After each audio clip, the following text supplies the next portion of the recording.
Oh yeah, that's the feeling. Progress.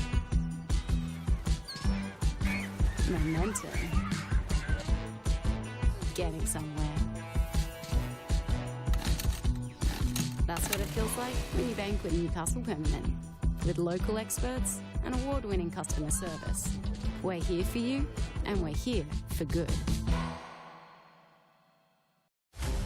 NBN News is your news. The whole street came together to help. You can trust NBN News to take you to the heart of the stories that matter. Desperate call to arms And bring you the facts. This crime scene remains active, driven by the most powerful newsroom. In northern New South Wales. Border Force is using new technology. More live and local than ever. Live from a packed McDonald Jones Stadium. Fans were left breathless. NBN News Is your news.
Yes, well, a very good morning and welcome to Darling Street Oval for one of the biggest occasions of the year. It's Grand Final Day in the NPL Men's Reserve Grade.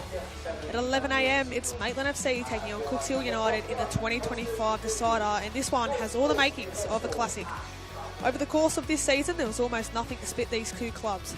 Both recorded 15 wins, both finished level on 47 points, and only goal difference kept them apart on the table.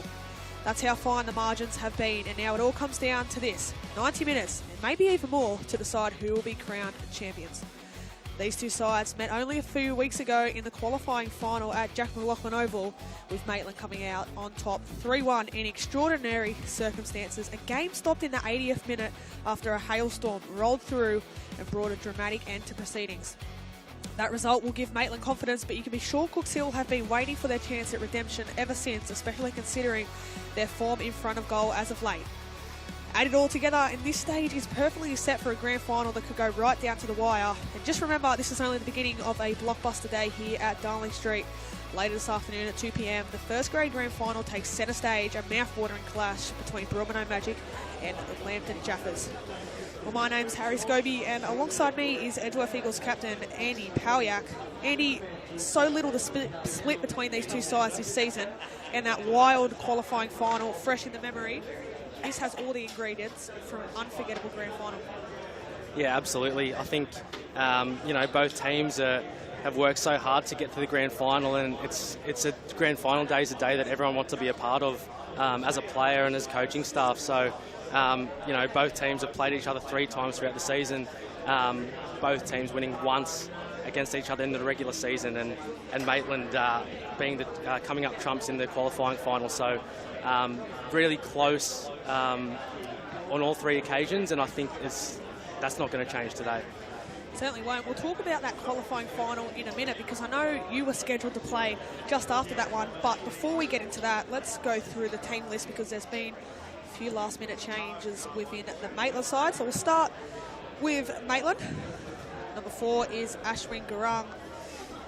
Number 13, Ben Grant. Number 19, Ethan Vida. Number 20, Tatende Gora. Number 22, Jaden Borgia. Number 24, Harrison Swan. Number 28, Jaden Ritchie. Number 29 is Theo Law. Number 31 is Samuel Harper. 35 is Pharrell Traynor. And 18, Max Field coming into the starting lineup. On the bench for Maitland, number 2, Donnie Cahill. Number 10, Liam Campbell. Number 6, Callum Levy. Number 32, Ethan Burton. Number 34, Jack Gunther. And they are coached by Graham Law, this Maitland side. Now move on to Cooks Hill, the side that's been in some really good form in this final series. They've had to do it the hard way, but they find themselves here on the biggest stage. Let's kickstart their lineup. Number 11, Jamila Ocko. Number 23, Benjamin Matusny.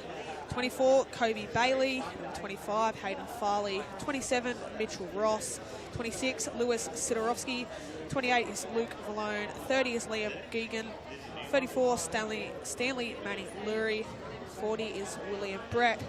And number 60 in goals is Patrick Inez. On the bench for Cooks Hill, number 8, Ashley Balcombe.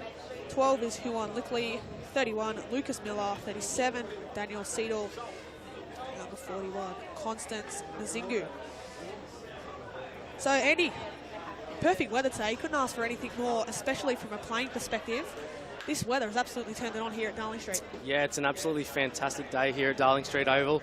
The sun's out, blue skies, and the pitch is looking in really good nick. So, yeah, it should be a great game of football. Well, while we've got time before kickoff, obviously just reading out lineups then, let's talk about that qualifying final when these two sides met, because you were scheduled to play your, was it qualifying final against Western? Yeah, that's right. Your kickoff was scheduled for, I think it was 4 o'clock. These two teams play beforehand, and in the 80th minute, hail comes over Jack McLaughlin. Where exactly were you in this moment? Were you at the ground? How did you know when it was called off? Yeah, I was at the ground and watching reserve grade, and it was inclement weather just came over, and, you know, torrential rain, there was hail, there was lightning, you know, it was all happening. So, you know, there was puddles all over the field. So, yeah, the reserve grade game had to be abandoned, you know, within 5 minutes of the rain hitting. So, and then our game was obviously abandoned, postponed as well. So it was a crazy half an hour of absolutely inclement weather, and it was a strange one because we got postponed to a Monday night. But yeah, I think Cooks Hill will be a little bit disappointed that came over them. Only 10 minutes to go in the game, and they were 3-1 down. But you know how quickly games of football can change. So, I mean, 10 minutes plus stoppage time is all you need sometimes to score 2 goals. So, yeah, I think Maitland will be happy to see the nice blue skies today and play a full game against Maitland. Exactly. Well, it was Cooks Hill who led that game 1-0. Maitland running out 3-1 winners at Jack McLaughlin Oval. That game abandoned in the 80th minute, but both teams have been absolutely treated to some delightful weather. A field here at Darling Street Oval, which was obviously played on yesterday, with the reserve grade and first grade women's grand finals taking place. Olympic defeating Maitland 4-2 in reserve grade, while in first grade a cracking strike from Melina Ayres secured Charlestown's 1-0 win over Maitland. And as we await the two teams here to come out at the Darling Street Oval, the referees heading to the sheds to give the final knock on the doors. Let's quickly look at some of the progressions to the finals that both teams have made. So for Maitland, obviously that 3-1 win against Cooks Hill.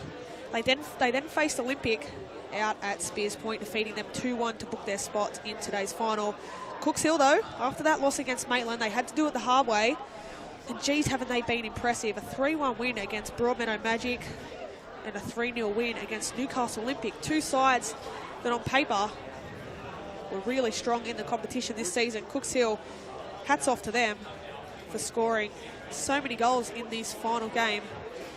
Andy, defeating the likes of Broadmeadow Magic and Olympic, two sides that are in the top 3 come season's end, Cooks Hill must take a bit of confidence this season into today, especially considering the manner in which they did it. 3-1 against Magic and 3-0 against Olympic. Yeah, absolutely. I think they'll come into this grand final with oozing confidence. I mean, beating the likes of Magic and Olympic by 3-1 and 3-0. You know, Olympic, who finished first in the competition, so, you know, the most consistent team across the season, I think they'll come into this game oozing confidence.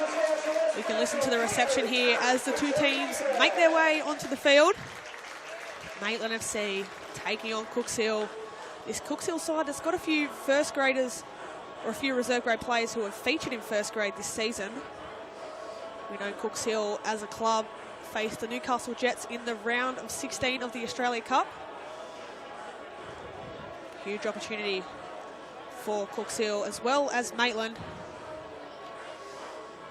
both players greet each other.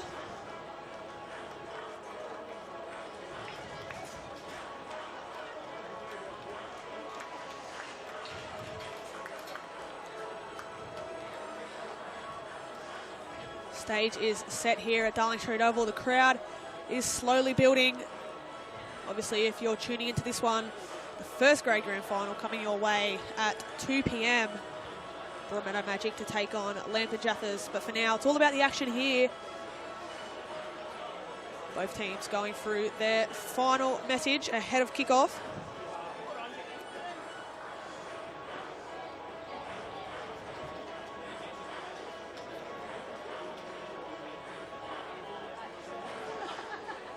So as you mentioned earlier, Andy, head-to-head this season, round 2, Maitland got the upper hand at number 2 Sports Ground 3-2. Round 13, which was actually a rescheduled game, that was only played about a month ago. Maitland 2-0 up, Cooks Hill coming back to win 3-2, and the qualifying final, as we touched on.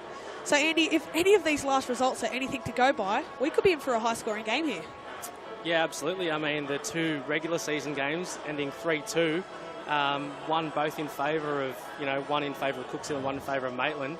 Averaging 5 goals a game in the regular season. So if that's anything to go by, then I think it should be a good game for the neutral with plenty of goals. Certainly should be. Like I mentioned earlier, this crowd slowly building. Already some Broadmeadow Magic shirts in the house ahead of latest clash. But now we await kickoff. Robert Taylor, our referee for today, checking things are all good with his assistant referees. Just as he does that, we are underway. The 2025 reserve grade grand final here at Darling Street Oval. Maitland versus Cooks Hill. What is an immaculate Darling Street Oval. Hats off to the ground staff as well and everyone that puts preparation into making days like these possible. Cooks Hill immediately on the front foot. Challengers flying in early, falls to Ocko. Ocko still.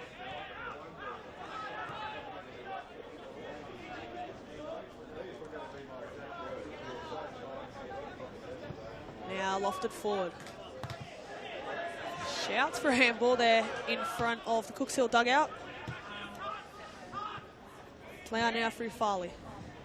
Stanley Manning Lurie loses out. Now Maitland have a bit of space.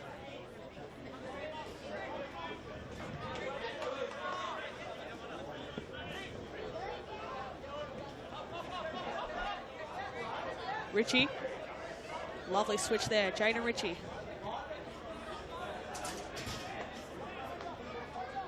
Kobe Bailey, the goal scorer, out on the left for Cooks Hill.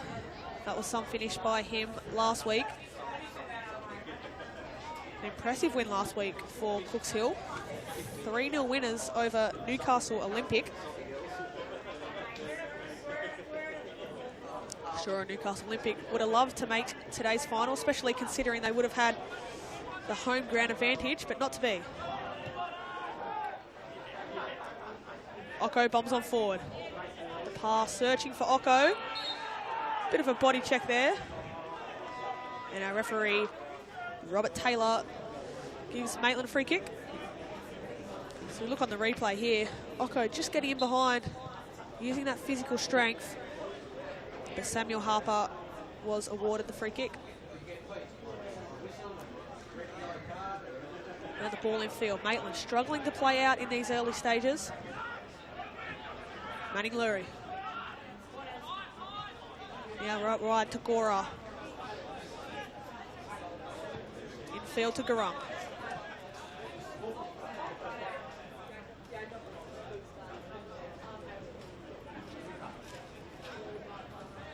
The long ball searching for Gora, but I don't think that pass was the right one, Andy. No, I think there was a bit of an aimless long ball there, just straight and in behind to no one. I think they just wanted to change things up after turning the ball over 3 times in their back third early in this game. So you see now the Jaden Borger. Well done to the young keeper, coming out of his box there. He's won that one well. That's a confidence boost for a keeper. sure all keepers want to pull off a save or a touch earlier just to settle those nerves. The young keeper will again loft this one forward.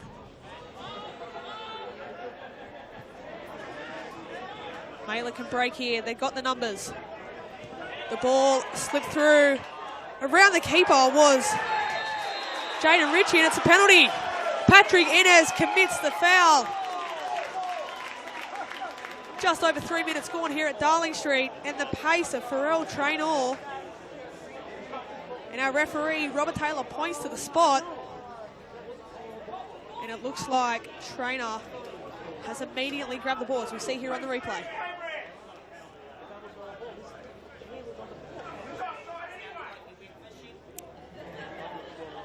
That's a big call, that one, Harry. It's a great ball in behind. Pharrell Traynor just nipping in before Innes, but it looks like Innes has got a hand on the ball, so I'm not so sure about that one, Harry. That's a tricky one for a referee, especially early on in these stages.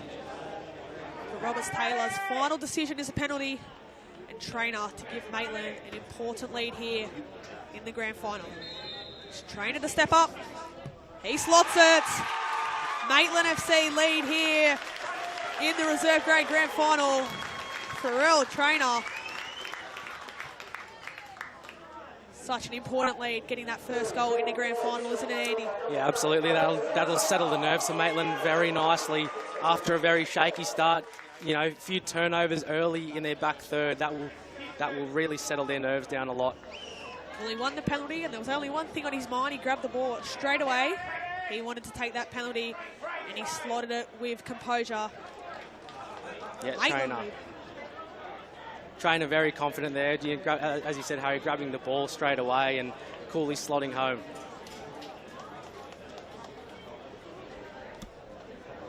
So Maitland take an all-important lead in the grand final. Cooks Hill have to do it the hard way now. If their recent results are anything to go by, they do have the firepower to work their way back into this one. We can also see Chris Zorich on the bench for Cooks Hill today, the first grade coach, adding his 2 cents alongside coach Ashley Balcombe.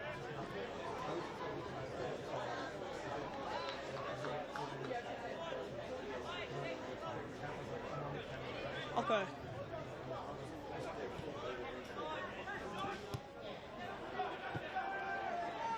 Now Traynor battling up front, using his strength.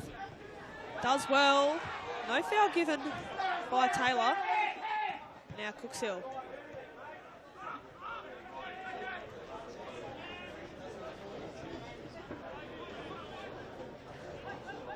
Garunk. Outright to Gora. Searching for the run. It's the right idea.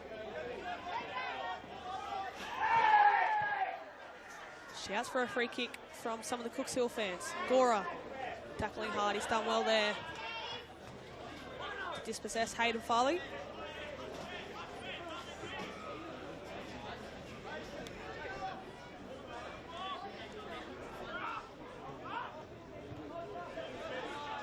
Gora tries to keep that one in.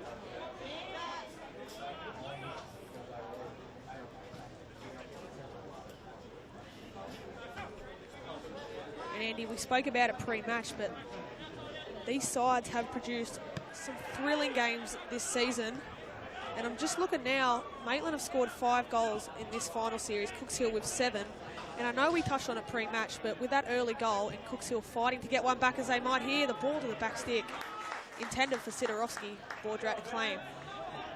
Like I said, if anything to go by, there could be more goals in this one for sure. Yeah, absolutely. I think that early goal might light a little bit of a fire under Cooks Hill. For me, as coach, the message would be nothing changes. You know, you concede an early goal in the first 10 minutes, but you've still got 80-plus minutes to equalise. So, yeah, like you said, there have been plenty of goals when these two teams have met in the past. So I think we could be we could see a few more goals today. Let's certainly hope so. Cooks Hill now on the front foot. The ball out wide, looking for Farley. Farley tries to keep it in. But that one all the way over the top.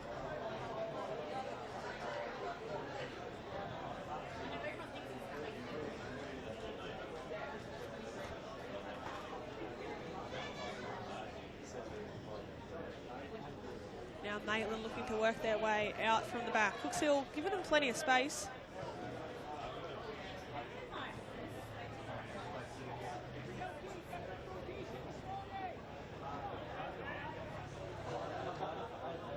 Maitland just searching for options.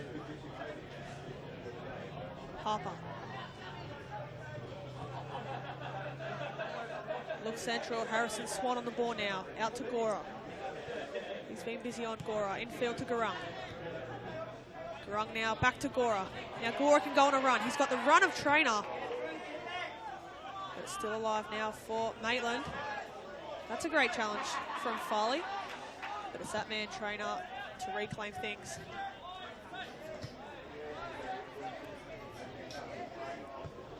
Now the long switch. That's what they've needed to do, Maitland. The ball, play it out into the path of Vida. The dink inside. So Maitland plays there. Just couldn't execute that, what he was intending. Maitland looking a lot more comfortable on the ball now. I think that goal has definitely calmed their nerves, Harry. Certainly think so. There was worrying signs in the first 2 minutes. Cooks Hill pressuring them when they were coming out from the back, but Maitland have certainly grown into this one, as he said.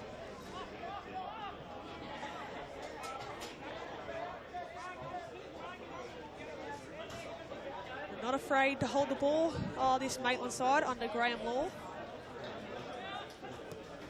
There's Gurung now, lovely turn. Gurung driving through. Looks in field now. Grant flies into that challenge, and he'll earn himself a free kick.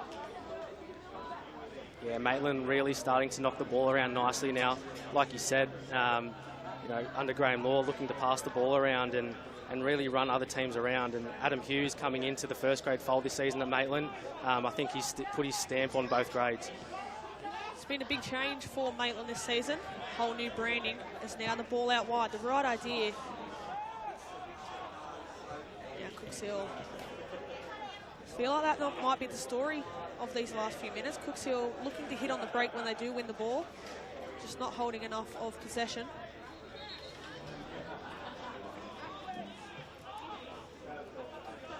Yeah, Cooks Hill just letting Maitland play out from the back, letting them have the ball in the back third, and potentially showing them Maitland a little bit too much respect by sitting off and letting them do as well in these last 10 minutes. Got themselves a free kick here. They'll pump that one forward. Gora misses the header. Farley gets a touch.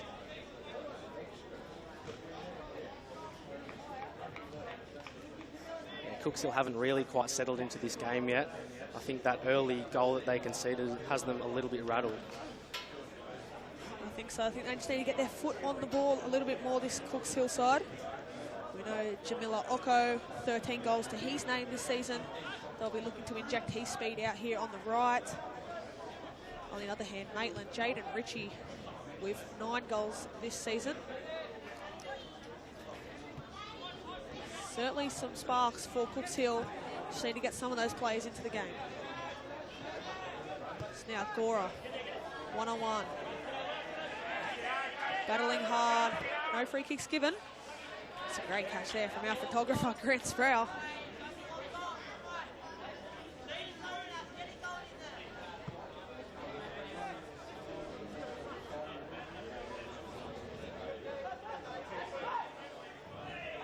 It's now Trainer.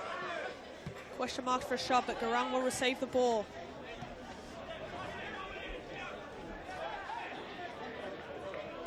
The big switch again.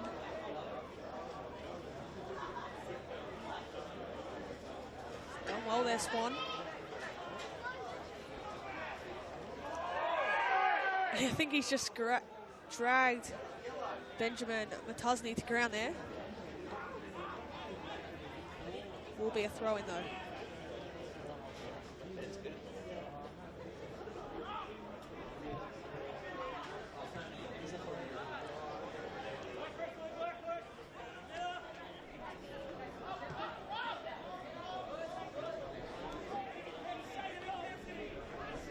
What Maitland doing so well, retaining possession at the back, looking for that breakthrough. Trainer lurking up front, looking for the running behind. Gurung battling hard, and now they're dispossessed. Cooks Hill can break. Valone dinks one forward, looking for Farley. Still confusion there from Maitland.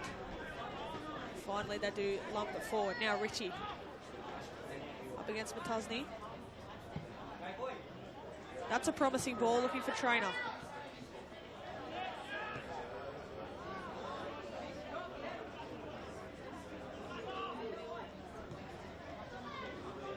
Valone.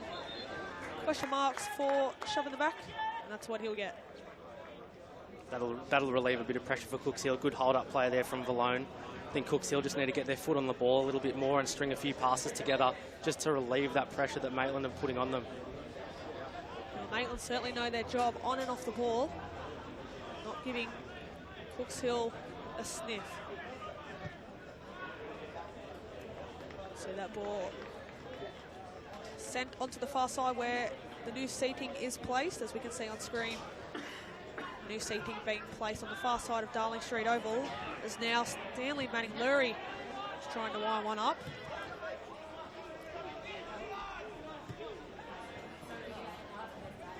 Out wide now, Farley. Gora, question marks the ball in, and Gorja comes to claim. Yeah, that's much better from Cooks Hill. Very positive play from Farley there, taking his man on and getting a ball into the box. He was just a little bit too close to the keeper. Better signs, though, from the Cooks Hill perspective. Their press now. Relentless. Gurung. Gora.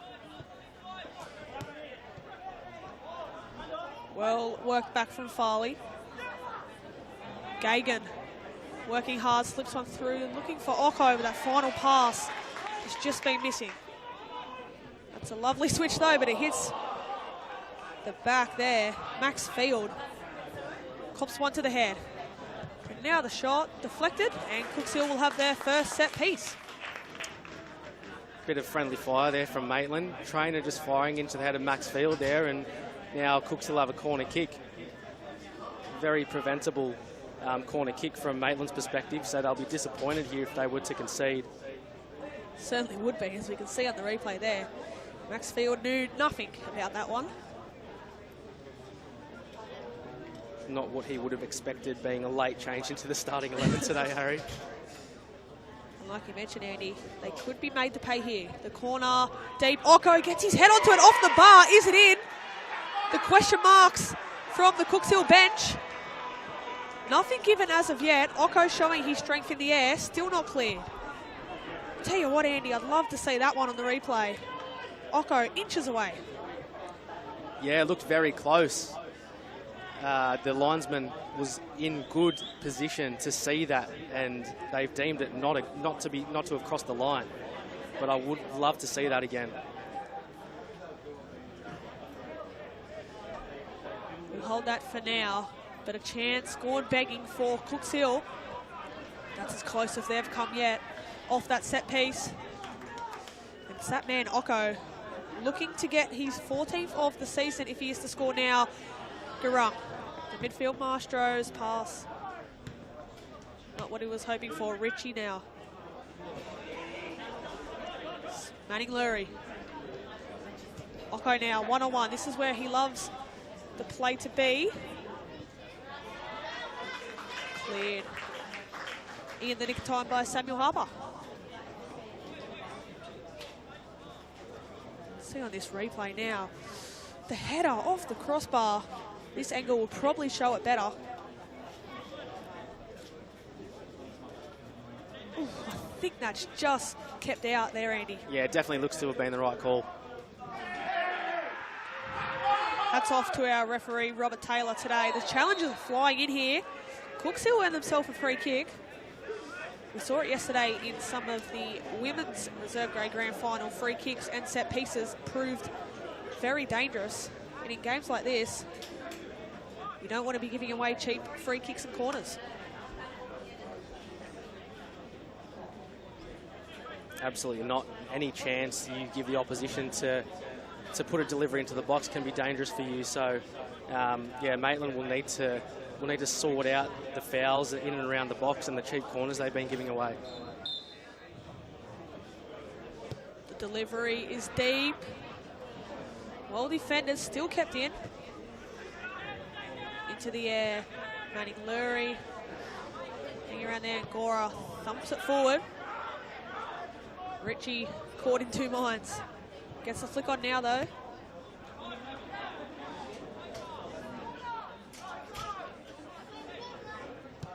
That's a lovely ball now. Richie. Jaden Richie inside. The offside flag stays down, and Trainer just flashes wide there. Question marks over whether the flag should have been raised, but that combination of Richie and Traynor almost on that occasion. Yeah, you'd expect Trainer to score there. Very good opportunity. I'd say that's a golden opportunity. It was a great reverse ball from Richie. And Trainer looks to have just stayed onside, and for someone of his quality, you'd expect him to finish that in the bottom corner. Great run down the middle from Richie. Those two are players to watch for Maitland. But like you mentioned there, chance gone begging for Maitland, who hold a 1-0 advantage as we approach the 20th minute mark here in the 2025 reserve grade final. An early goal to Traynor. The difference between the two sides is now Sidorovsky's shot. Over the top there. Yeah, it's better from Cooks Hill. They seem to have got a foothold in the game the last 5 to 10 minutes. They've got their foot on the ball and knocked it around.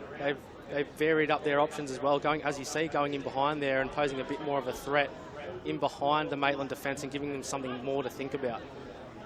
Yeah, it's different from Cooks Hill as this press. Almost paying off there. The ball inside. Again, they turn over possession. Manning Lurie. Looking out wide for Farley. Farley, Ocko. Ocko lets one go. Now Gora. Both sides struggling to play out here, and that one will roll out for a throw-in.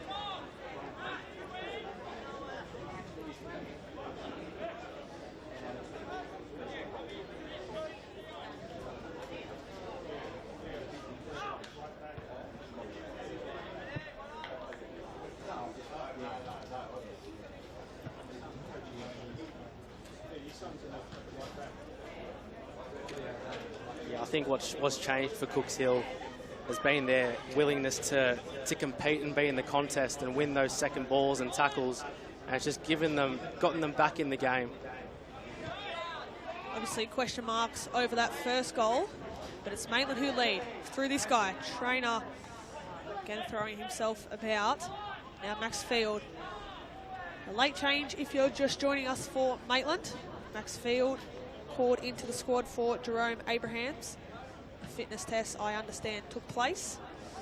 Max Field being caught up. Big occasion for him. There's now no contact there, but our referee, Robert Taylor, gives Maitland a free kick.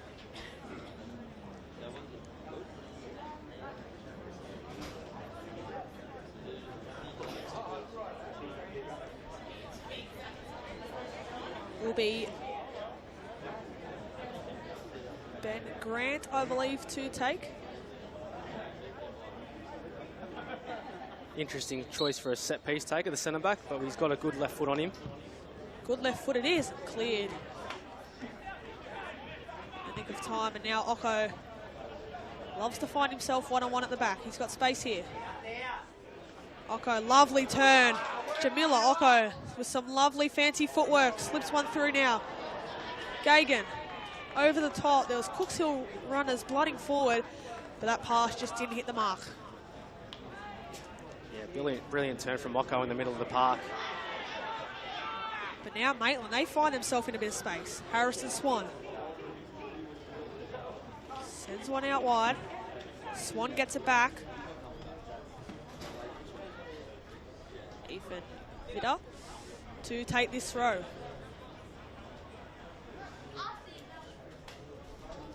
Lovely turn for Trainer. He's cross under hit. And a corner for Maitland. The set pieces have proved elusive across yesterday. Let's see what the centre-back Ben Grant can dish up here. Yeah, Trainer's been Maitland's biggest threat by far, whether that's carrying the ball forward and beating players or making runs in behind. So I think Cookshill will just have to pay a little bit more attention to him. Certainly is a powerful number 9. There's Grant. That's deep. Very deep into a dangerous area. Patrick Innes gets the touch. Makes up for his earlier questionable mistake. Good hand there from the Cookshill keeper. Yeah, strong hand there from Innes. Did just about enough to get that out of the danger zone, and Cookshill clear.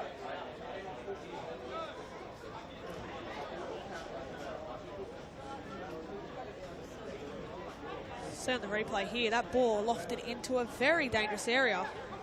Patrick Innes, almost his head caught the post there, but he's done well. Patrick Innes, who featured in the first grade squad in the later stages of this season. Made his debut against Broadmeadow Magic. Bit of first grade experience for him. Maitland bombing forward. Trainer again the target. Innes out to claim. And Andy, you touched on it earlier, but Traynor certainly seems to be the target for Maitland. Yeah, he's the danger man for Maitland. Like I said, whether that's getting the ball to feet and taking players on and beating them, or looking for those runs in behind, he's been their main threat. They work it nicely out here on the right. No cross is the shout from the Cookshill bench, but a drag on the shirt. And again, a cheap free kick given away. And this is another chance for Ben Grant to put this one into a dangerous area.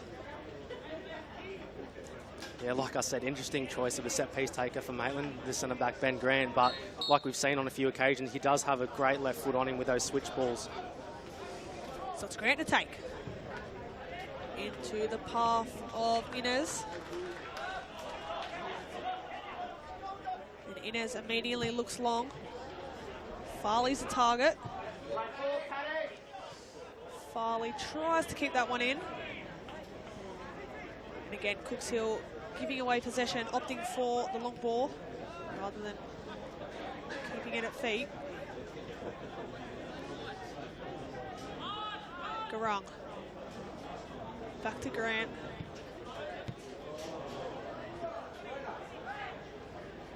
Harrison Swan earns a free kick. There's been a fair few of them to start this game, Andy. Fair few cheap free kicks given away. Yeah, it took a little while for Cookshill to compete, but once they did, there has been a lot of fouls given away. They've just, once they've got a foothold in the game, they've been a lot more competitive and in and around the contest in the ball. Now they win back possession here. Gagan out wide to Ocko. The shout is back stick and Ocko runs that one to the byline. Yeah, Ocko's very dangerous one-on-one, but Sam Harper's defended him very well up until this point.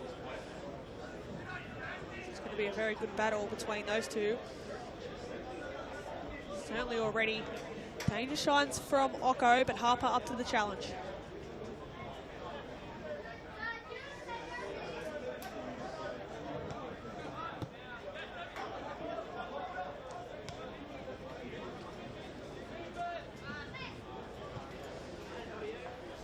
Maitland shifting the ball from side to side, and again they opt long. Trainer the target, he brings it down well. Looking for support options. Now the dink over the top for Gora, a lovely ball. Gora's first touch just too big, but a good passage of play nonetheless from Maitland. Very good passage of play. Maitland have good variation in their build-up.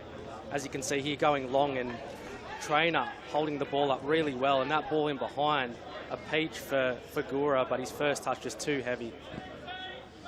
Couldn't ask for a better ball if you are Gora. And it's interesting watching Gora. Seems to be at a more left midfield sort of position. We've seen him at times even play left back. It's very interesting to see where he plays, but we know he loves to bomb on forward. Farley battling hard. Ocko, the target.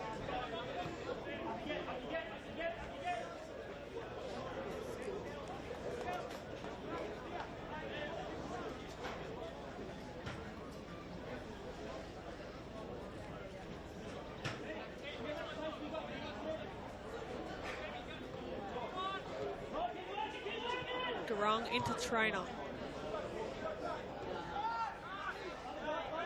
Gora holds it up well. Drops it to Harper.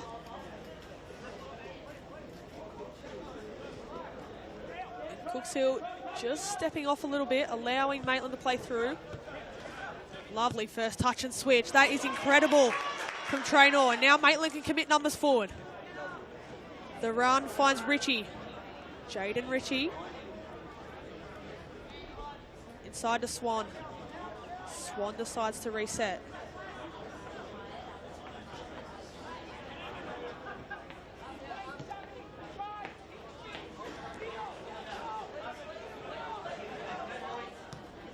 Gora. Searching for that right foot in field now. This is a great run here from Richie. Richie, the cutback. And I tell you what, it was that man, Traynor, lurking in the area. But Richie with some really good build-up play.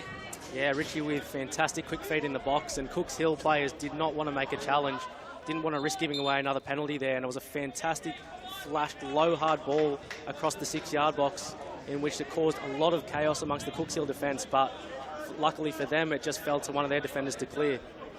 We'll certainly be happy to see away that danger. So we watch on the replay there, Richie, very fancy feet. Inez come out of his box, but the score still remains 1-0. Out wide now, Kobe Bailey. Bailey decides to take a shot. Kobe Bailey! That is out of this world. And Cooks Hill level things up here in the grand final. Take a bow, Kobe Bailey. Fantastic strike from Kobe Bailey. You won't see many better strikes than that. Maitland just not getting enough pressure on the ball here and giving him enough time to get a clear strike on goal, and what a finish it was. As we look here on the replay, that is some strike. Kobe Bailey, and that's what Cooks Hill needed. Straight away went and celebrated with those Cooks Hill fans over on the far side. So we watch this again here. The little feint, the strike. Jaden Borgia with no chance.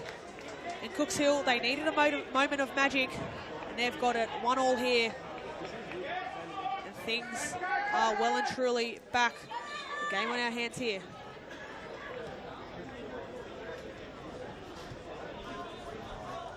Yeah, Cooks Hill very rarely threatening Maitland's goal. Apart from that header off the bar from Occo from a corner, they very rarely threaten Maitland's goal, but it's taken a brilliant piece of magic from Bailey to get these scores level.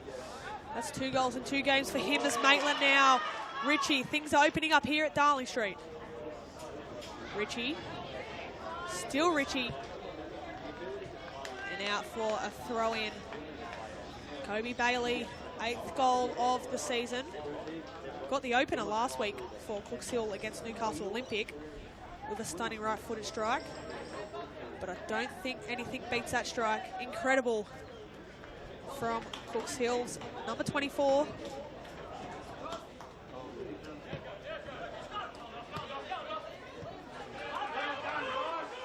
Now they're committing numbers forward now.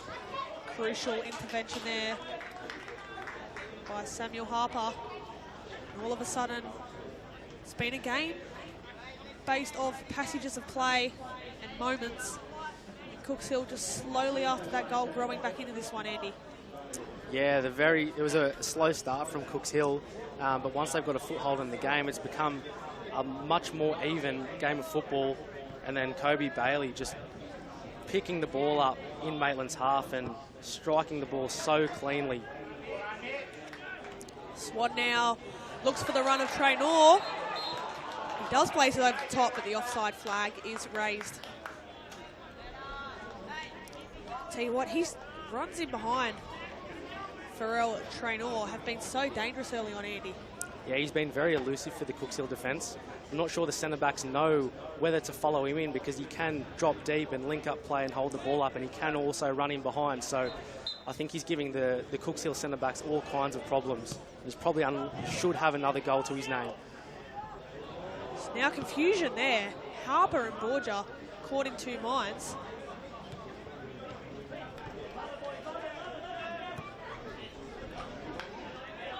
shouts for the ball to be out. We'll play on here.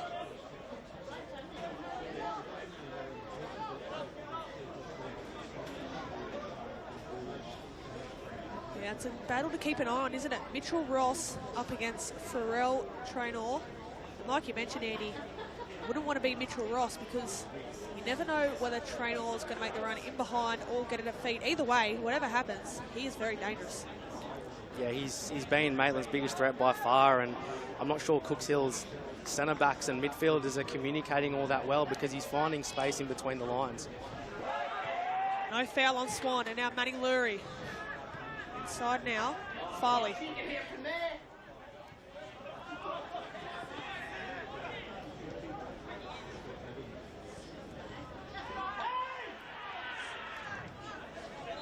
Somehow Cooks Hill earned that throw. Was it going to be a free kick given here? I think it is a free kick after that challenge on Liam Gagan.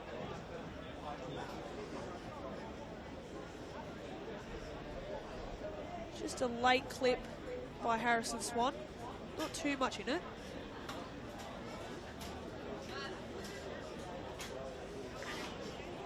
Yeah, Graham Law doesn't seem to be too happy about that decision, like you said. I don't think there was too much in it. Might have been the calls from the Cooks Hill staff that got that foul over the line. Kobe Bailey, the goal scorer, to take. At the front stick, Ocko claims he was dragged back there. Referee wanted nothing to do with it. Look on the replay now. Ocko in the box was pulled to ground, but I don't think he was ever going to get the ball anyways, Andy. No, I don't think so. I think he was looking for it. There definitely was hands up from Traynor on him, but I don't think there was enough to go down. More shouts by the Cooks Hill bench for a handball, but nonetheless, they'll earn themselves a corner. And these Cooks Hill fans growing into this one. Massive chance for their side here.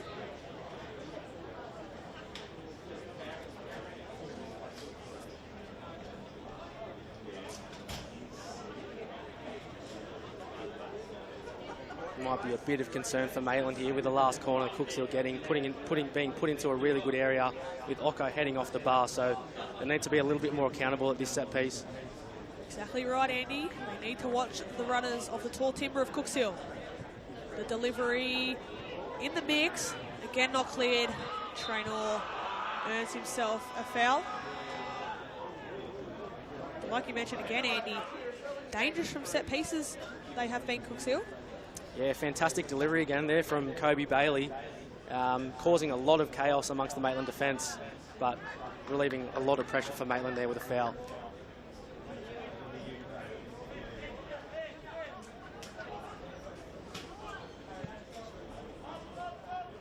So 10 minutes or so until half-time. It's Pharrell Traynor's penalty who opened the scoring for Maitland. Cooks Hill hitting back in some style by Kobe Bailey. If you haven't already seen that goal, go and check that one out from that man there, Kobe Bailey. And as it stands, it's all apiece at 1-1.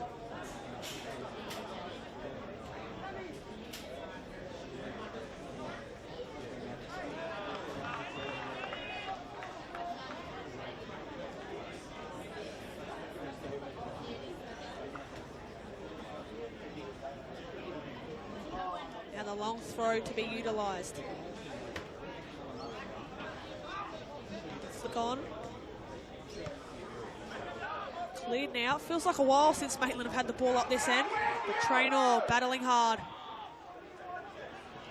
Patrick Inez lofts it forward. Grung now settles the play well.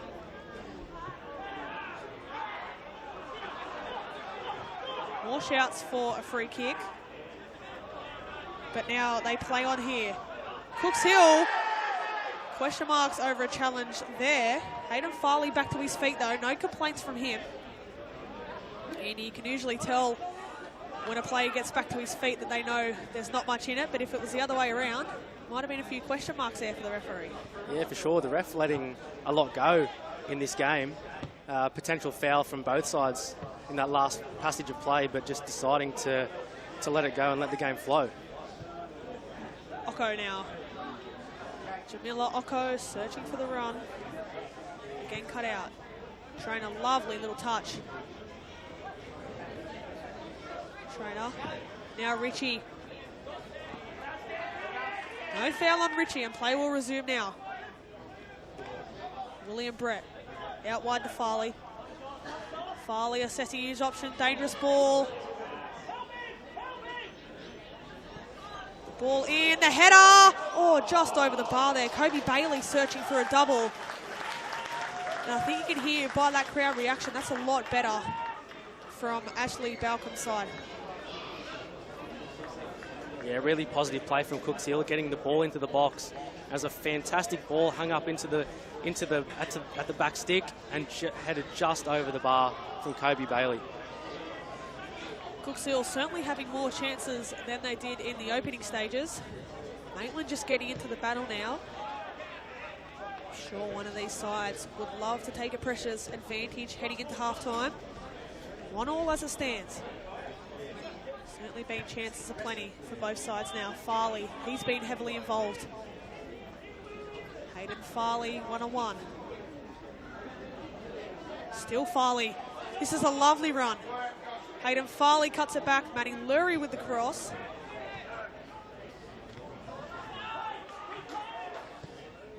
That dink looking for Oko. Still not cleared. Garung sends one into the air. Now Gora. Maitland, just as of late struggling. Gagan. Farley. They need to get Kobe Bailey more on the ball. They'll head out his side now. The early delivery. Cleared only as far as Oko. Oko. Kobe Bailey on that preferred right foot. Gets clipped. No shouts from the referee. Matunzi with the cross. Kobe Bailey still on the ground, but again, Maitland struggling to clear the strike. Just wide of the post. Maitland really struggling to clear their lines, Andy. Yeah, they're struggling to put their foot on the ball here, and Cooks Hill have really found their feet in this game, just applying pressure after pressure, wave after wave, and Maitland just struggling to clear the ball, and as it gets cleared, or fails to get cleared, Cooks Hill have another clear attempt on goal, but this time it's shanked. Spirits are lifted within the Cooks Hill camp. Certainly dominated the last 5 minutes or so. After such an impressive start from Maitland.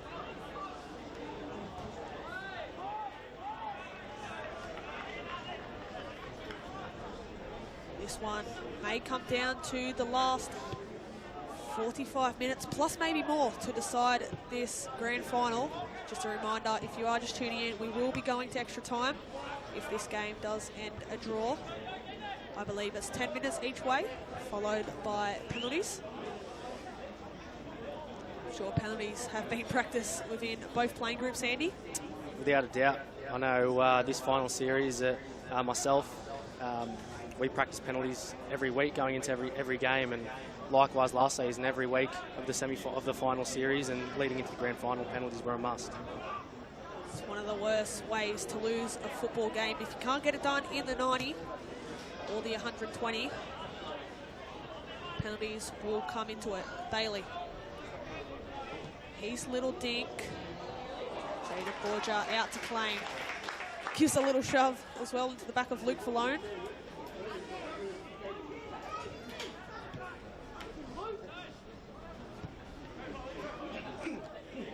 Gora infield.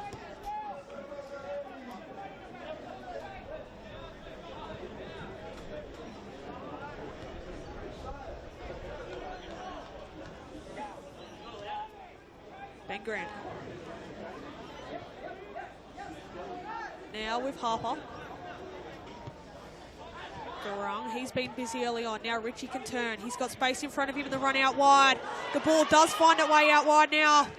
And the shot, save. I think Patrick Inez got a touch. That is a crucial save from Inez to keep Maitland scoreless yet again.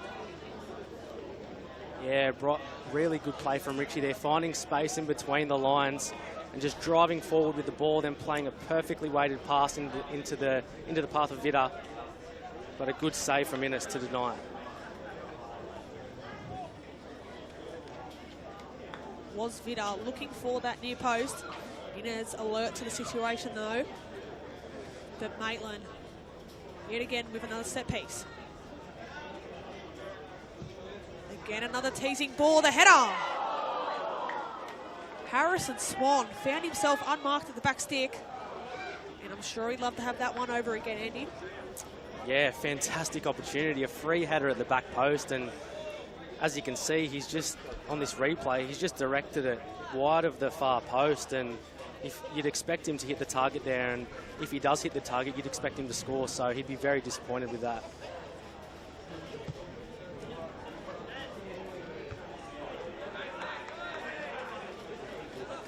Soon find out how many minutes will be indicated by our fourth official today in Sam Stewart. 30 seconds or so until we find out how much time will be added on in what's been a very entertaining first half here as Traynor. Still Traynor.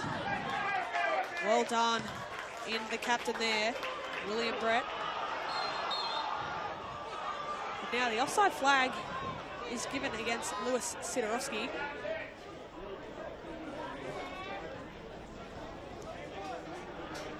A bit being said between the Cooks Hill captain Mitchell Ross and Traynor there, getting a little bit physical. I think in that last passage of play, Mitchell Ross was more aware of putting body contact on him than the ball, and I think Traynor's not like that.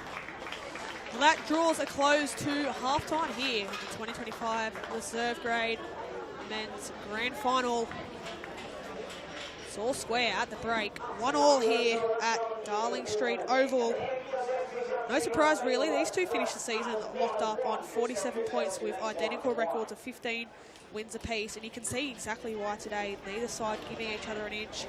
Both defences working. It's going to take something really special in the second half to break the deadlock.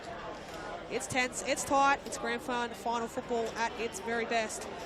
Myself, Harry Scobie and Andy Palyak will take a short break here on the Northern New South Wales YouTube channel and be back shortly to review all of the first half's action. Stay up to date with leading coverage of the news that matters in our region, because no one knows the Hunter like the Newcastle Herald. Our challenges, the stories we feel, the ones that move us, and those that bring us together. Access local journalism you can rely on right at your fingertips. Subscribe today to the Hunter's trusted voice, the Newcastle Herald.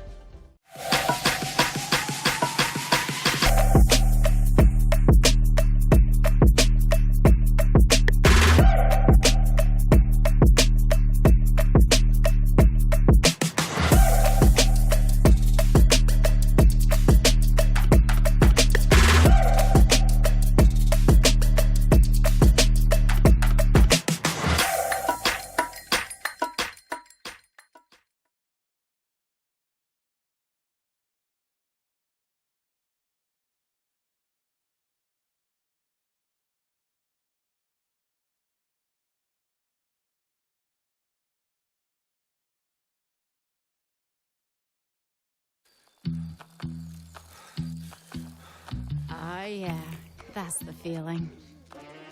Progress.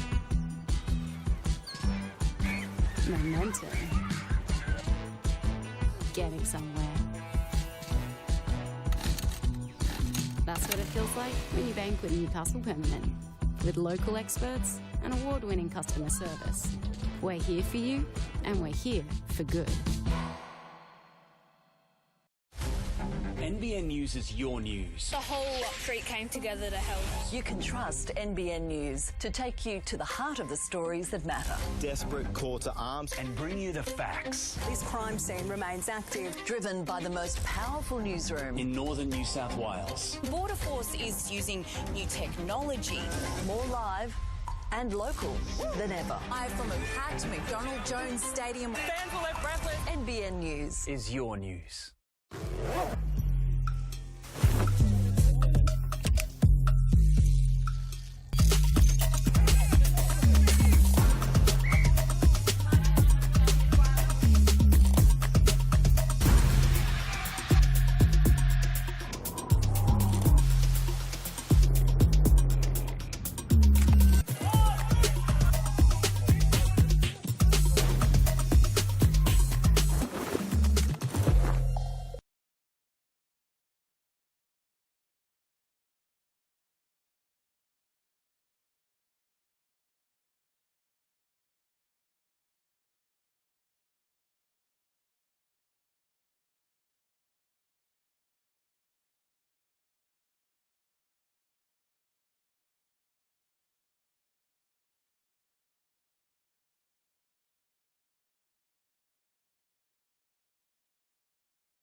What a first half it's been here at Darling Street Oval. What a first half it's been here at Darling Street Oval. 1-1 at the break between Maitland FC and Cooks Hill. Let's dissect some of the first half's action. It only took about 4 minutes for Maitland to be a go to the penalty spot. Pharrell Traynor converting expertly. That gave Maitland the lead. And then from there, Cooks Hill had their moments. Jamel Ocko hitting the bar. Question marks over though. That one went over the line. But it was again Traynor stealing in behind. He's had so many chances throughout this first half. Would be disappointed not to have a brace to his name so far. Maitland though, they kept on pushing to extend their lead. Great build-up play from Jaden Ritchie. But after not capitalising on chances, how about this? What a strike from Cooks Hill's Kobe Bailey from a fair distance out. The feint, the shot. That is some way to equalise for Cooks Hill United. That brought the crowd well and truly back into it, Andy. Yeah, absolutely. After a bit of a slow start for Cooks Hill, I think that was a bit of a shot in the arm for them, and you just saw after that goal they were probably the more dominant team, and yeah, they just grew in confidence after this goal. That's certainly going to be on the highlight reel for Kobe Bailey. What a strike that was. Like I mentioned, Cooks Hill slowly grew into this game. They had their chances. Kobe Bailey searching for a double. That header just sailing over the top. Maitland as well putting their foot on the front foot. Patrick Inners keeping them at bay. But nonetheless, a really, really exciting first half. Another chance went begging for Maitland. Harrison Swan found himself a mark at the back stick. But after what was such an exciting first half, 1-1 it is, and a huge second half awaits here at Darling Street Oval. A lovely day for football. People out enjoying some sunshine. Let's move into something that is very fastly approaching, and that is the Newcastle Jets versus Northern New South Wales All-Stars clash.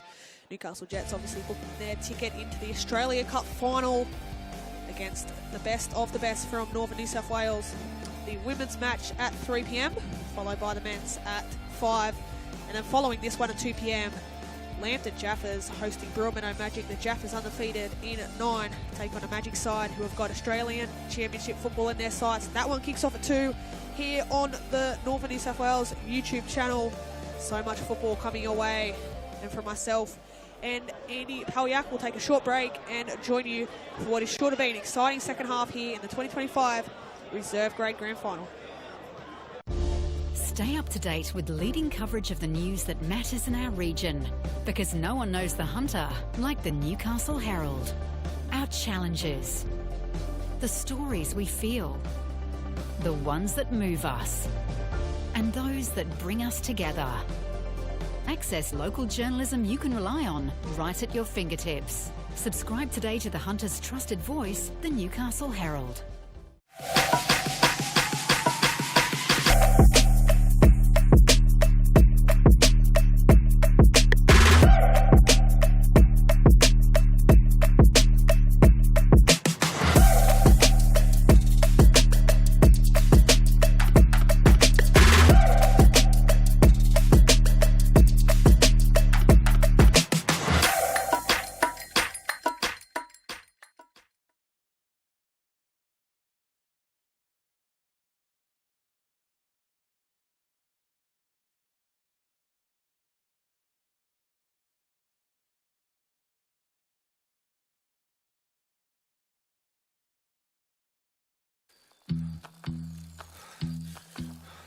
Oh yeah, that's the feeling. Progress. Momentum. Getting somewhere. That's what it feels like when you bank with Newcastle Permanent. With local experts and award-winning customer service. We're here for you, and we're here for good. NBN News news is your news. The whole street came together to help. You can trust NBN News to take you to the heart of the stories that matter. Desperate call to arms. And bring you the facts. This crime scene remains active. Driven by the most powerful newsroom. In northern New South Wales. Border Force is using new technology. More live and local than ever. Live from a packed McDonald Jones Stadium. Fans were left breathless. NBN News is your news.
Welcome back to Darling Street Oval for the second half of the 2025 NPL Men's Reserve Grade Grand Final between Maitland and Cooks Hill. 45 minutes down and it's still all to play for with a trophy on the line. Let's take a look at the goal that equalised for Cooks Hill. We were discussing it off air, Andy, but far out. This is some strike from Kobe Bailey. Sensed the opportunity and the execution was perfect. Yeah, such a clean strike from Kobe Bailey, and I don't think you'll see a better goal today. It was such a good strike. I know there was no pressure on the ball from Maitland, but to hit it with such precision from such a long way out was amazing. That's going to be on replay over and over again. And that's our teaser heading into the second half here. As I mentioned, 1-1 in the reserve grade grand final. Maitland opening the scoring through Pharrell Traynor. And then Kobe Bailey with the immediate response. Following that, Robert Taylor gets us underway. As I mentioned, 45 minutes down, 45 to go, plus more. Just a reminder, this game will head to extra time if a draw is the result at full time.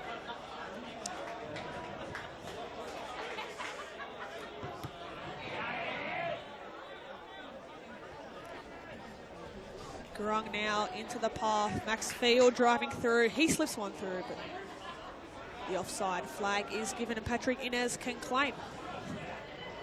Yeah, it was the right idea from Maxfield there, driving forward very positively with the ball and looking for the run of Traynor in behind, but just had too much weight on it, and he was offside nonetheless. Just as we resume play here for the reserve grade second half, the crowd certainly starting to build ahead of the 2 p.m. clash between Parramatta Magic and Lambton Jaffers. That first grade clash. Surely one not to be missed. Live and free. You can catch it here on the Northern New South Wales YouTube channel. It's now Cooks Hill.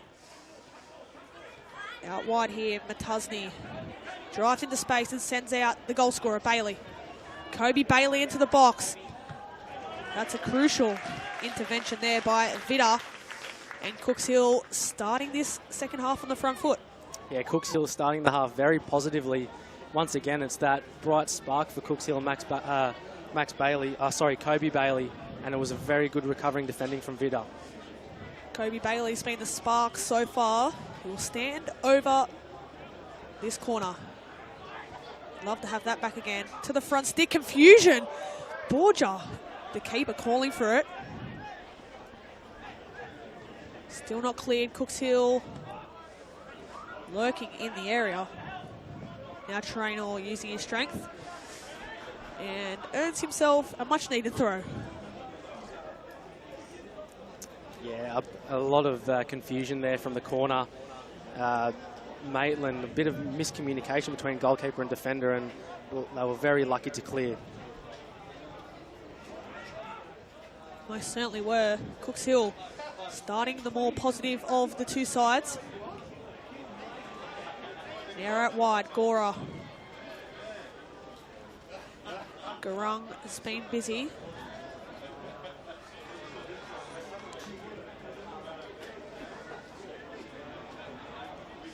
That one sent long, looking for Vida.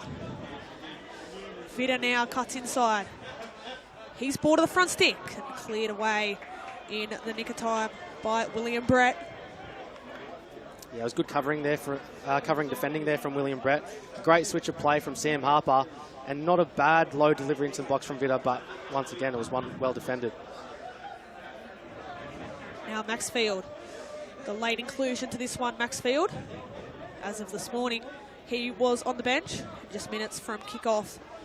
A late change saw him replace Jerome Abrahams into the starting lineup. Doesn't really put a foot wrong, Max Field, since coming in. Now Gora, searching for options. Stanley Manning-Lurie driving into space. Releases Farley. Farley in front of that Cooks Hill faithful on the far side. Still Farley. This is a great run. Now the challenge deemed fair by our referee today, Robert Taylor.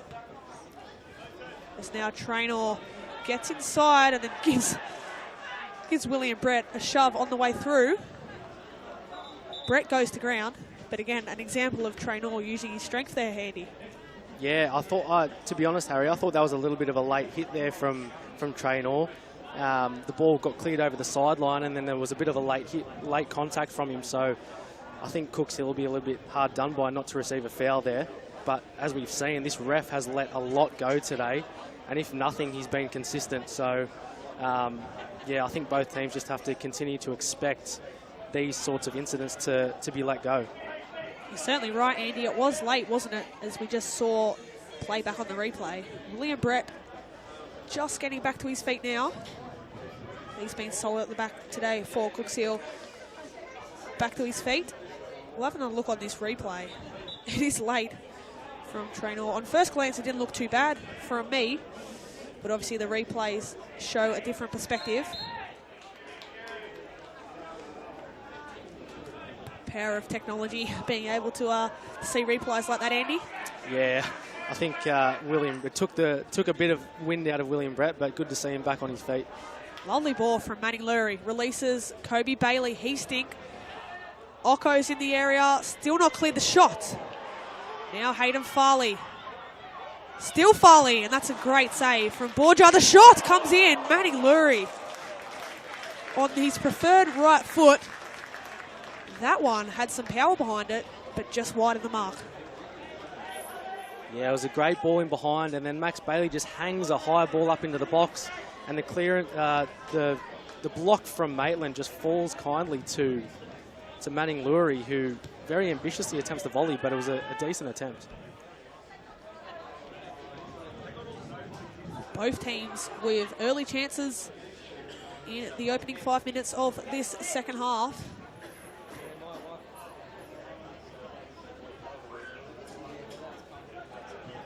Yeah, both teams have not eased into this second half, Harry. They've come out all guns blazing, and and that's what you want to see on grand final day. You do. It's been a very intense start. Expect the speed of the game to slowly die down as the game gets on, as we see Maitland here just retaining possession. Gora. It's been a good battle between him and Farley, but that's a lovely ball. Now Garung with the switch. Vida trying to keep that one in. He hasn't done so, and right in front of the Cooks Hill bench, it'll be Matusny to take. Yeah, it was the right idea from Garung there to switch the play, but he just put a little bit too much air on the ball, making it very difficult for Vida to control. Now Oko slips one through. Sidorovsky battling hard. Now a mistake, and Oko. Well, I had my head down there, Andy, and Oko just seems to steal it in behind there. Yeah, the Maitland goalkeeper there, he thought he had a little bit more time on the ball than he actually had, and was very well shut down by Oko.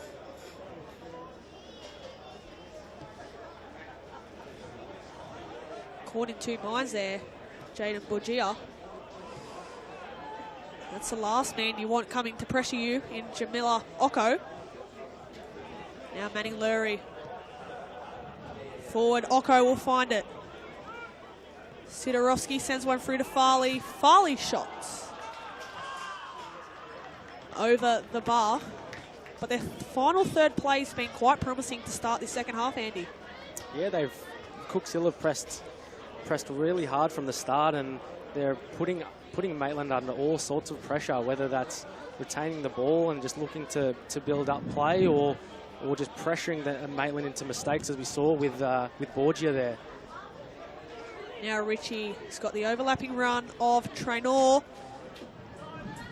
Again, he doesn't time his run. And Inez in a hurry to get things going. Now they look for the long run of Kobe Bailey.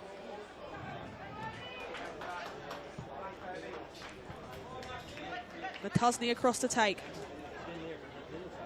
Now Gagan, Matusny.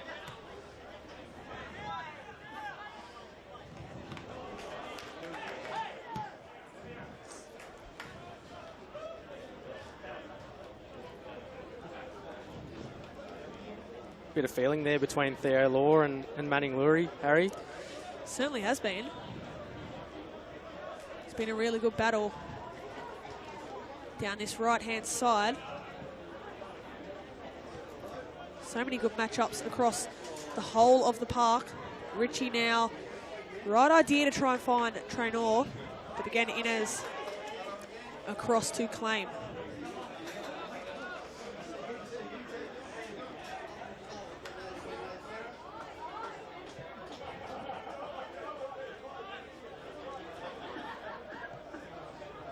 Now Traynor will find himself one-on-one here with Mitchell Ross. Assessing his options, decides to reset through Gora.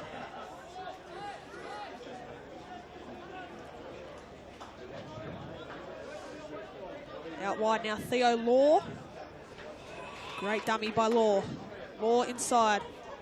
Field to Richie, back to Field. Gets cleaned up off the ball.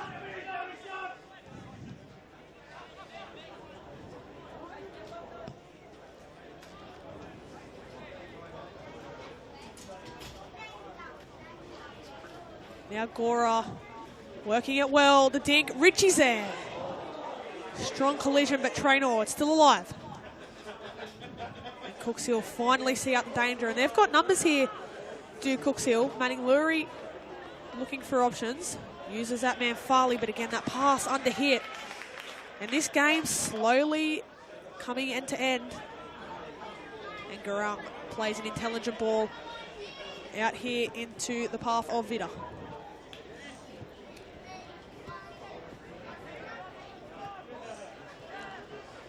Bailey, is he onside here, Sidorovsky? Flag stays down for now. Sidorovsky still battling hard. He's gone to ground, back to his feet now. This crowd coming into it now. Challengers flying in. Kobe Bailey on the ball. Infield now. Gagan, still Gagan. Maxi Field done really well there now. Harrison Swan. Well worked play. Trainer makes a run. Richie finds Swan. Harrison Swan cuts in on his left foot. Swan takes a strike. Parried away. And now Gora can get it. Gora still. But that's a chance scored begging for Maitland. And Andy, this game, we spoke about it last week in the hit 106.9 on a nice edge. Things are certainly heating up here. So you see Occo. Yeah, they certainly are, Harry. This game is just being played at such a high pace. It's becoming very transitional now, and I'm sure that the players will be happy to see one of the goalkeepers from the teams just pick the ball up, because now they can just take a little bit of a breath. It's been so end-to-end in this last few minutes. I was going to say, both sides have started this second half with some intent, and now Vida cuts it back, it's there. Richie takes a strike, and Patrick Inez take a bow. Richie was there on the 6-yard box, maybe even the 18, sorry. And Patrick Inez alert to the situation and parries up one over the bar, as we see the first substitution taking place here. Cooks Hill will go to their bench.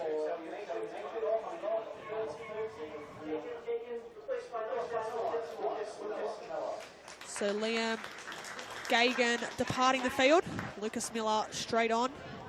And Andy, you don't often see players get subbed on during a corner, but Lucas Miller straight away onto defensive duties here. The little dink, it's not cleared. Is it in? It's surely that's crossed the line. It hasn't, the play's still alive now.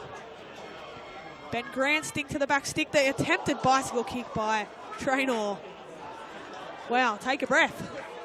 Yeah, indeed. Innes will be very relieved there, just sort of flapping at the ball and not coming out to collect with any conviction whatsoever. He'll be mightily relieved that didn't end up in the back of the net. Not sure how that hasn't creeped over the line, but the scores remain 1-1 here. As we approach the hour mark in this one, this is the most intense this game has been all day, as now Farley infield looking for the run. Occo picks it up. Manning Lurie out wide now. Bit of space out here for Matusny. Kobe Bailey. Bailey into Occo. Great first touch from Occo. Can't wrap his foot around it though. The substitute straight into the action, Lucas Miller.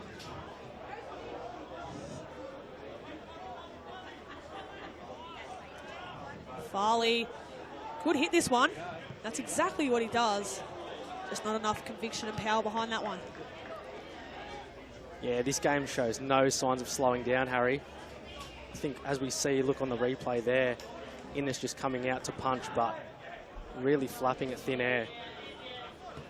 Both benches on their feet. Things are heating up here at Darling Street Oval. So we see two more changes taking place for Maitland. Jack Gunther to enter the frame. Ashwin Garung leaves the field.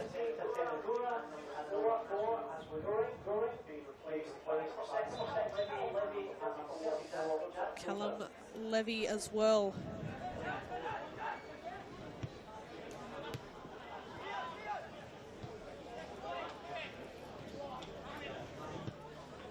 So double substitution for Maitland. Callum Levy moving out left. That's a lovely ball though. Occo straight up against the substituting Gunther. Jamila Occo back through Bailey. A bit of space in the midfield now.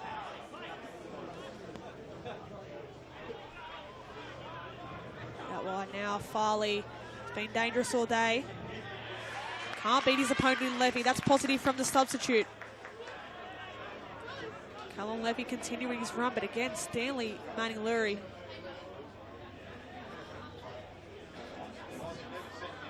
Now Trainer looking to get in behind, but cleared by William Brett. This will give both teams a chance to just catch their breath a little bit. What a start it's been to this second half. Yeah, it's been a really fast start, Harry, and both teams really going for it. I don't think any of these teams, by the look of their intentions, want to take this to extra time. They want to get it done in the 90 minutes. Certainly right there, Andy. Remember, extra time will take place. 10-minute halves if this game is still locked up. Maitland now on the front foot. Theo Law cuts it back into the area. Laurie clears it now. Kobe Bailey. Ocko heads it on.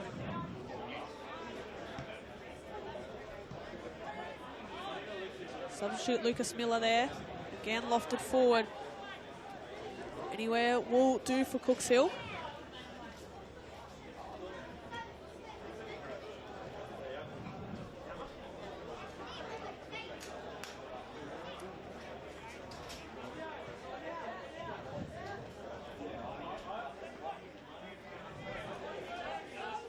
This crowd here gearing up for the final 30 minutes or so here at Darling Street Oval.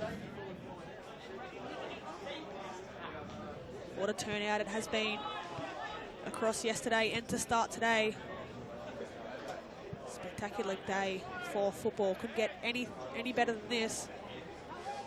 And the football itself has been very entertaining. We had a 4-2 to Olympic in the reserve grade women's yesterday. That first grade clash between Charlestown and Maitland took that to the 75th minute before that game was decided. Melina Ayres again coming up trumps on the big stage. And so far today, 1-1 in this game. And I'm sure the next game in first grade will be a thriller as well between the Lambton Jaffers and Broadmeadow Magic. Sidorowski.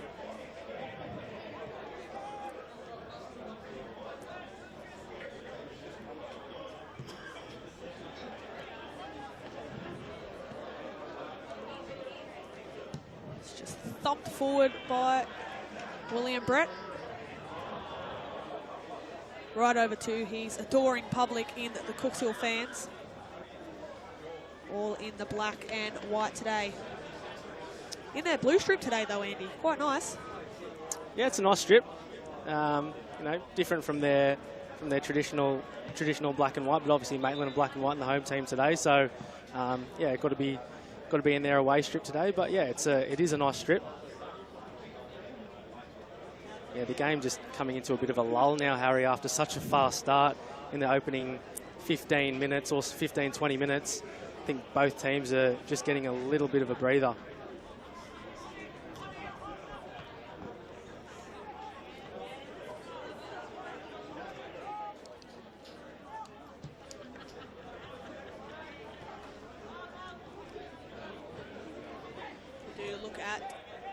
Some of the players that can make an impact from here.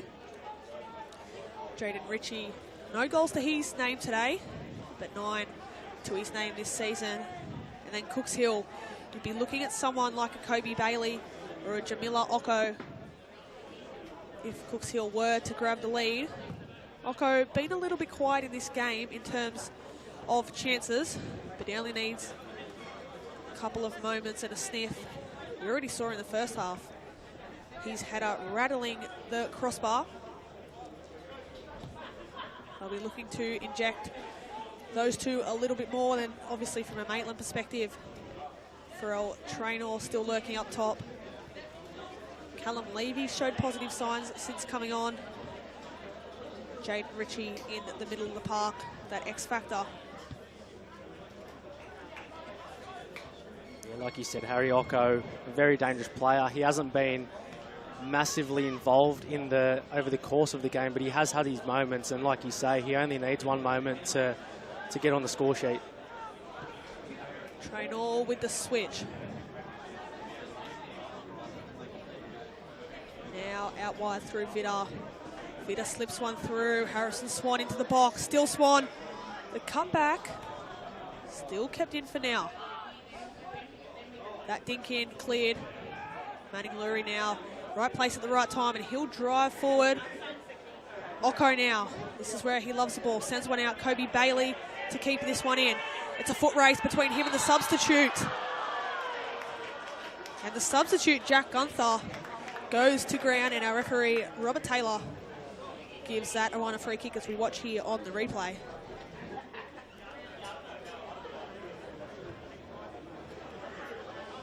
Touch in the back from Kobe Bailey. Thoughts on that one, Andy? Yeah, he looked to just have his heels clipped, so I think that's a fair call. Ritchie now. Ritchie with loads of space. Jaden Ritchie. Out now. Ethan Bitter. And that play, passage of play again breaks down. You can hear the groans from the Maitland fans. This game still in the balance.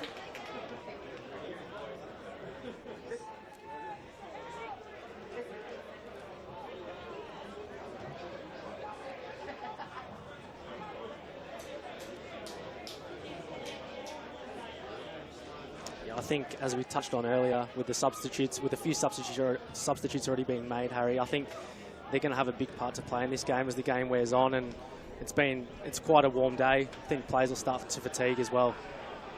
Certainly right. One of the more warmer days we've had as Ocko cuts it back.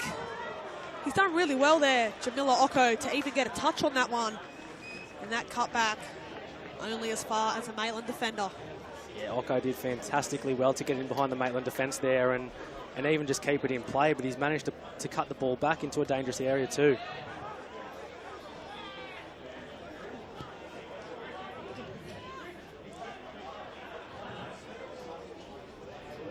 Still plenty of time left in this one.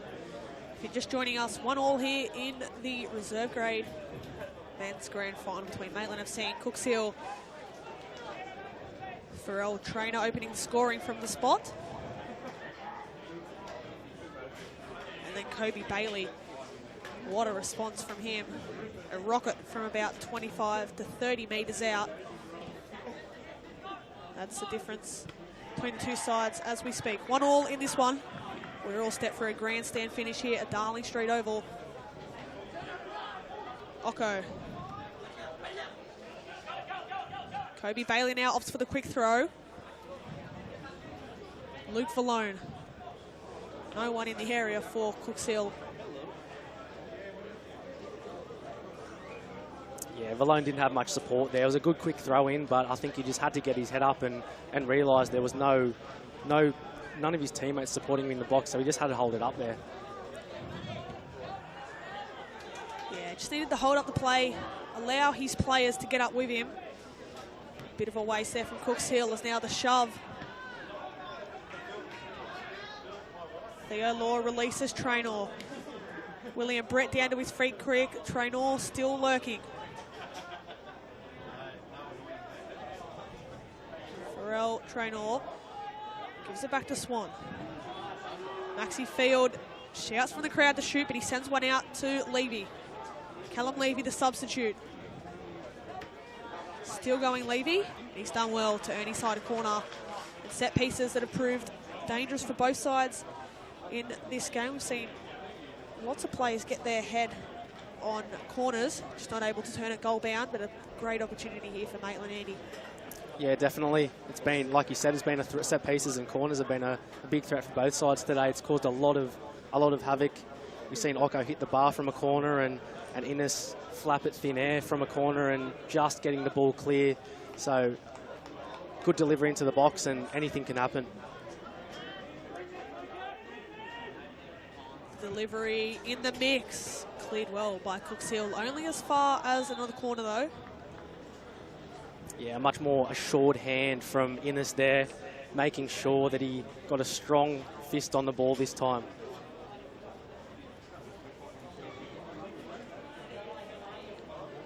See on the replay here. Crucial intervention by Innes, but only as far as another corner. The delivery is deep, in a really dangerous position. Cooks Hill struggling to clear, and yet again, Andy. Tell you what, they've done well to see out that situation. Play on for now. Levy, he's added spark off the bench. Callum Levy still in the box. William Brett can loft it forward.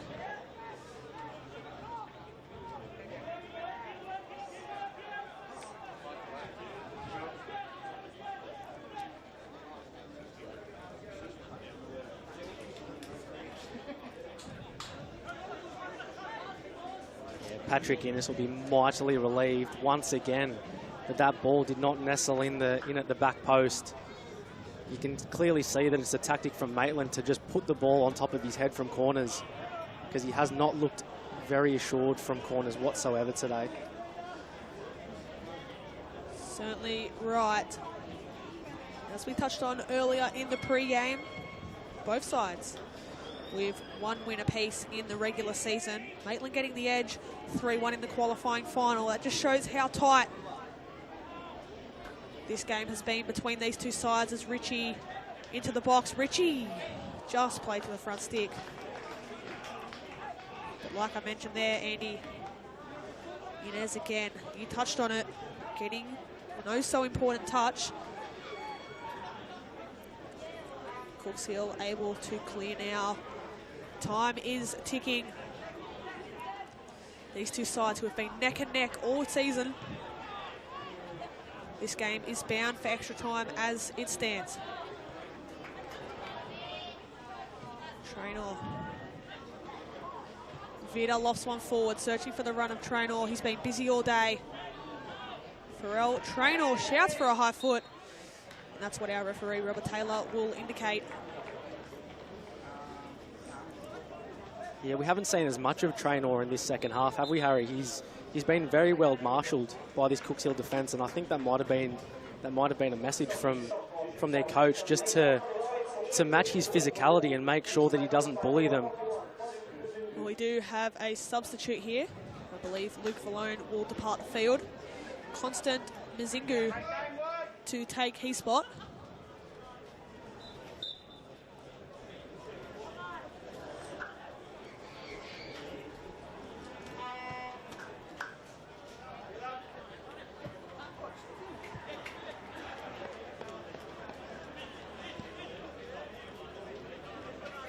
So Cooks Hill already used 2 players off their bench. Just bear in mind as well, they will be looking at possible penalty takers as well. That can come into the frame as well. Obviously, you want your best side out there that can take penalties as well as trying to win the game. Yeah, for sure. You want to find a good balance. Obviously, if a player's struggling and they're really fatiguing, then you don't want to keep them out there. But if they are one of your better penalty takers, then you've got to take that into account as well. That's surely in handball, not indicated by the ref.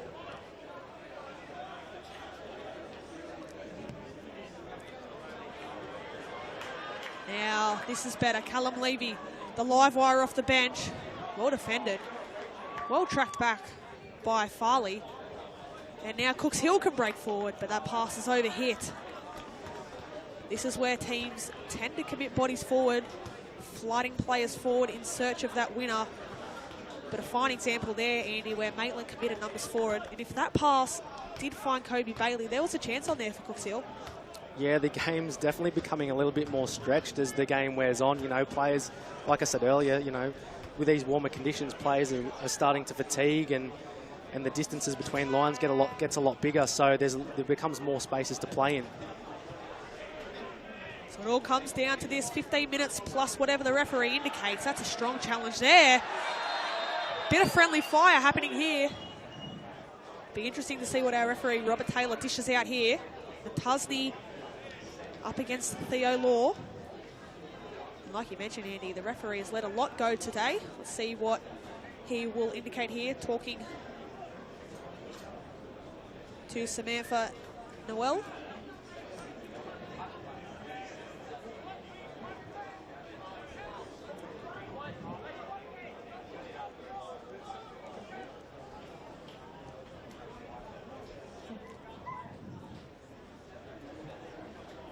So Matusny will leave the field regardless.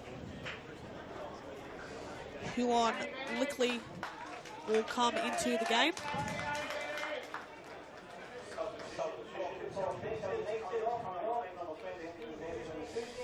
Certainly had his hands full today, hasn't he, Benjamin Matusny? But the replacement, Huon Lickley, looked like he'll slot into that left-back position.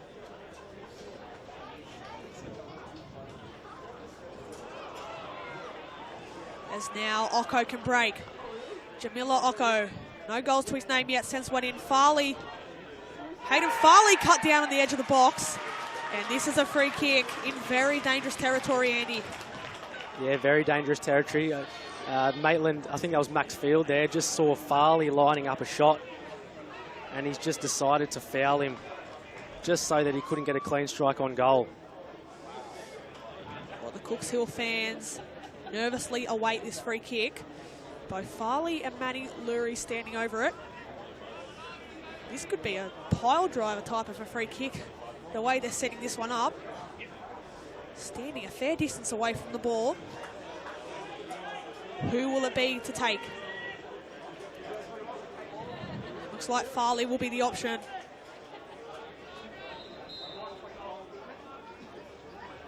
Hayden Farley steps up. He shots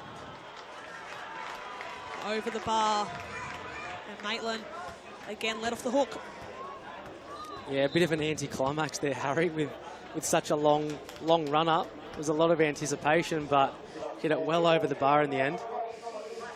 So Max Field, who was a late injection to this one, he's played 80 minutes or so, will be replaced by Liam Campbell. He's done well, Max Field, being called into this game so late after Jerome Abrahams failed a fitness test. His time is up, and Liam Campbell will enter the frame, looking to inject a bit of spark into Maitland's midfield. As now that pass, Constant Mazingu was in the area. Maitland again struggling to clear. Farley, still Farley. Manning Lurie at now a 4. The shot is taken there. Lucas Miller. And Cooks Hill here with some chances. Farley, he's been impressive so far. The fancy footwork. Well done, Hayden Farley. He's been everywhere for Cooks Hill. Yeah, Farley, very tricky player. Very good with the ball at his feet, and he has caused Maitland all kinds of problems today. As you can see, they're just ducking and weaving in between 2 or 3 Maitland players before they decided that they just had to foul him. Very fancy footwork from Cooks Hill's number 25. Now a set piece. It's deep, and again, nobody can get the scraps onto it. Yeah, it's a very disappointing delivery from Cooks Hill's perspective, because we've seen the kind of danger that set pieces have posed today. If you just put the ball into a good area, it can cause all sorts of problems for the defenders. Set pieces have proved dangerous in this one, as Maitland again opting for the playing out from the back. They turn it over now, but it's well won back by Liam Campbell, the substitute. Now Richie can't get that one under control. That man we talked about earlier, Farley, still going Farley. And I'll tell you what, if that wasn't given a foul, Constant Zingu was there to tap that one in, but a free kick it is. Yeah, once again, that man Farley driving forward with the ball and being that spark for Cooks Hill in the second half. It's deemed to be a foul by the referee, which Maitland will be extremely relieved.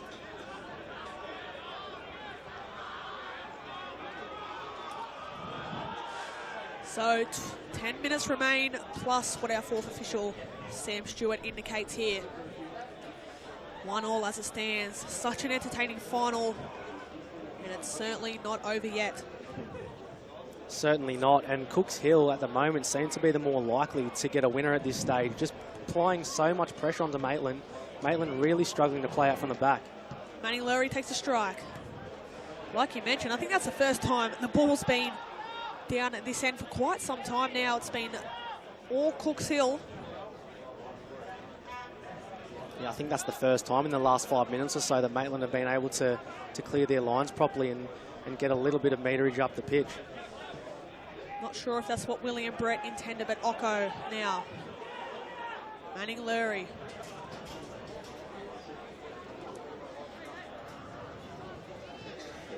The touch from Mazingu. Sends Farley on a run.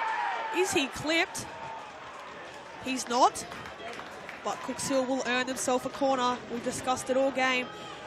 Set pieces have been dangerous. This is another great opportunity for Cooks Hill to send their tall timber forward. Got some really tall players in that squad, the likes of William Brett, Jamila Oko. What can they conjure up here?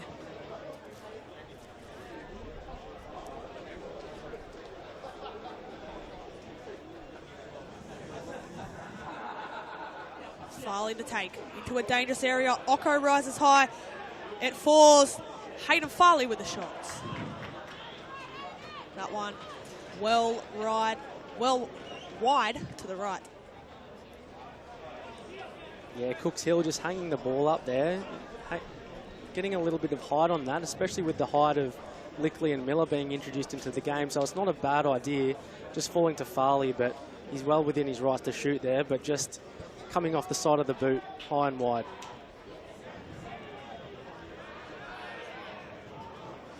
Now Stanley Manning-Leary with a bit of space. Releases a substitute, Mazingu. Is this what seals it? No. Mazingu still going. And still. Proving havoc down that right-hand flank. Now there's time on the ball to deliver here. Challenges are flying in. Mazingu. And robbed of possession by Harrison Swan. He's been everywhere in this game. Traynor.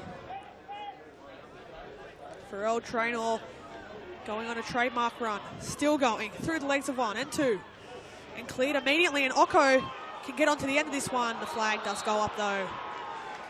Things are heating up here, Andy. Yeah, there's so much going on, Harry. It's just up one end, back to the other, and Borgia just making a good save there from Mazingu, who's come on and been a bright spark for Cooks Hill. Well, now up the other end, Vida. Question marks for a penalty. Both teams' fans shouting for anything at this stage. Anything would be ideal, as now the through ball, Oko. Back in field, William Brett. Now they can reset through Huan Littley. Even seeing some Broadmeadow Magic and Lambton Jaffers players keeping an eye on this reserve grade grand final. Both teams in the building ahead of this afternoon's first grade grand final, 2 p.m. kickoff. Catch that one live and free on the Northern New South Wales Football YouTube channel. Everyone in this ground with their eyes peeled on this game is now Pharrell Traynor.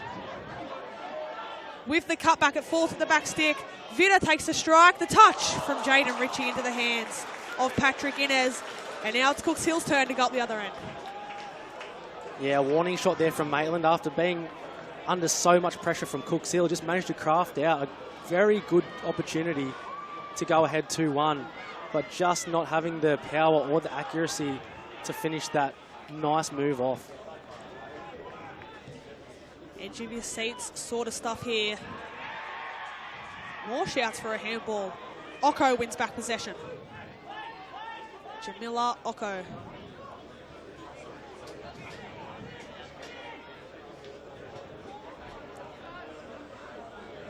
The skipper Ross floats one forward. Borgia claims comfortably. Maitland will be very happy to see that float into the hands of Borgia and just relieve a little bit of pressure. As now Maitland find themselves a bit of space. Now I'm not sure if our referee's going back for the free kick or as the ball went out. Throwing Callum Levy. Dribbled that one past the line, or is it it is a Maitland free kick. I think the referee jumped the gun a little bit on that one, Harry. Good opportunity for Maitland to drive forward with the ball there. Well, I was thinking advantage was going to be played. Not the call, though. I think that's what Maitland were most disappointed about. They were on the counter-attack there. And then that long free kick is into the hands of Inez.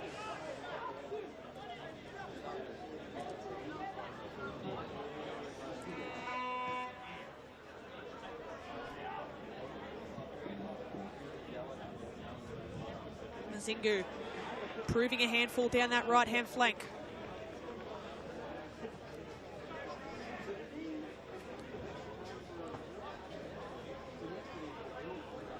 Yeah, Cooks Hill will want to make this dominance pay, Harry. They've been up this end of the field so much, spent so much time in Maitland's Maitland's half. They want to put some scoreboard pressure on. They will, especially considering the slow start they had to this game. Obviously, they trailed 1-0 within 5 minutes of the game getting underway. Pharrell Traynor opening the scoring from the penalty spot. Since then, Cooks Hill have found a second gear, gone back into this game. That's a lovely ball. And there's nothing Theo Loyal could do there than put it out for a corner.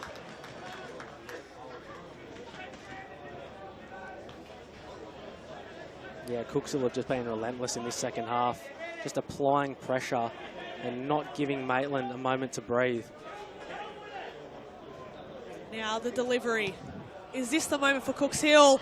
It's a scramble inside the box, and again, cleared. Only as far as Huon Lickley, the substitute. Manning Lurie recycles through the skipper, Ross. Now Cooks Hill with the throw-in. Into the dying stages here at Darling Street Oval. Chance again going begging for Cooks Hill. The ball in and around the penalty area. Just not able to be converted. Ocko gets a flick on. Zingu's in there.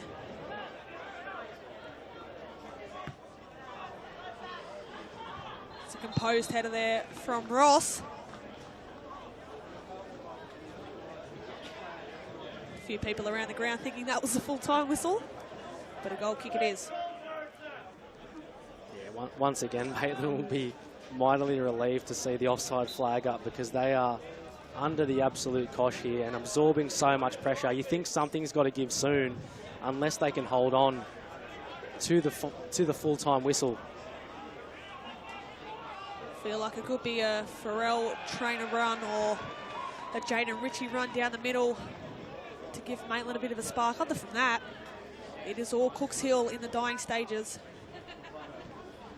Will we be headed to extra time here in the 2025 Reserve Grade Grand Final? The ball out wide for Kobe Bailey. He give up on that pass, a bit too overhit. He looks gassed, does Kobe Bailey. He's put in some effort today. Yeah, he's put in a big shift today.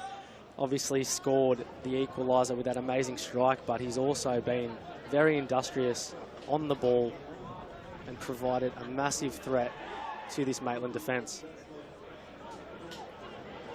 Aidan Farley outright. Doesn't get the delivery in a first time of asking. Still going though. He's done well. Earns his side a corner. This Cooks Hill bench up on its feet. And it will be the goal scorer, Kobe Bailey, across to take this one. You think this maybe could be their last chance in regular time. Kobe Bailey's delivery into the box. Ocko gets his head onto it. Tumbles to ground. Traynor happy to see that one go out for a throw-in.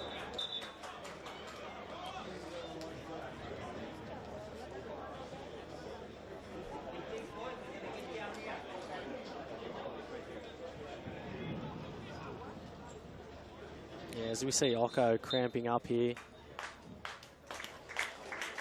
And if I'm right, that is all here in the 2025 Reserve Grade Grand Final. 1-1 at the end of regulation time. Maitland FC and Cooks Hill, they cannot be separated over 90 minutes, and now we will head to extra time, possibly even penalties to decide who will be crowned champions. Both these sides, Andy, have shown exactly why they were inspirable all season. It doesn't get any bigger than this. Champions still yet to be decided, and this extra time will go down in history.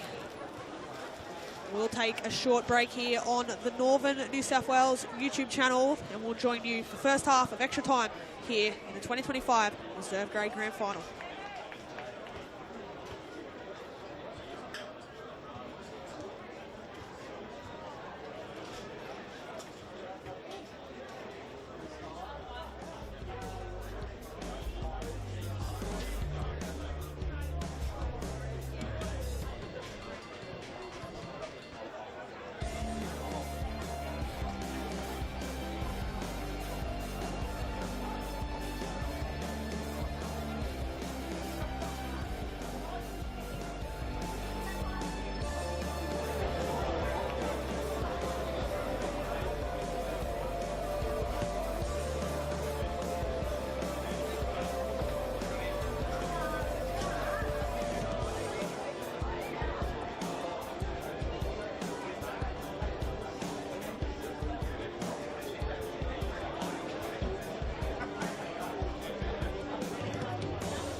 Spectators are reminded they must not enter or attempt to enter the field of play or play arena without lawful authority. Any person who does not comply with a spectator code of behaviour or who otherwise causes a disturbance may be evicted from the venue and may be banned from attending future matches.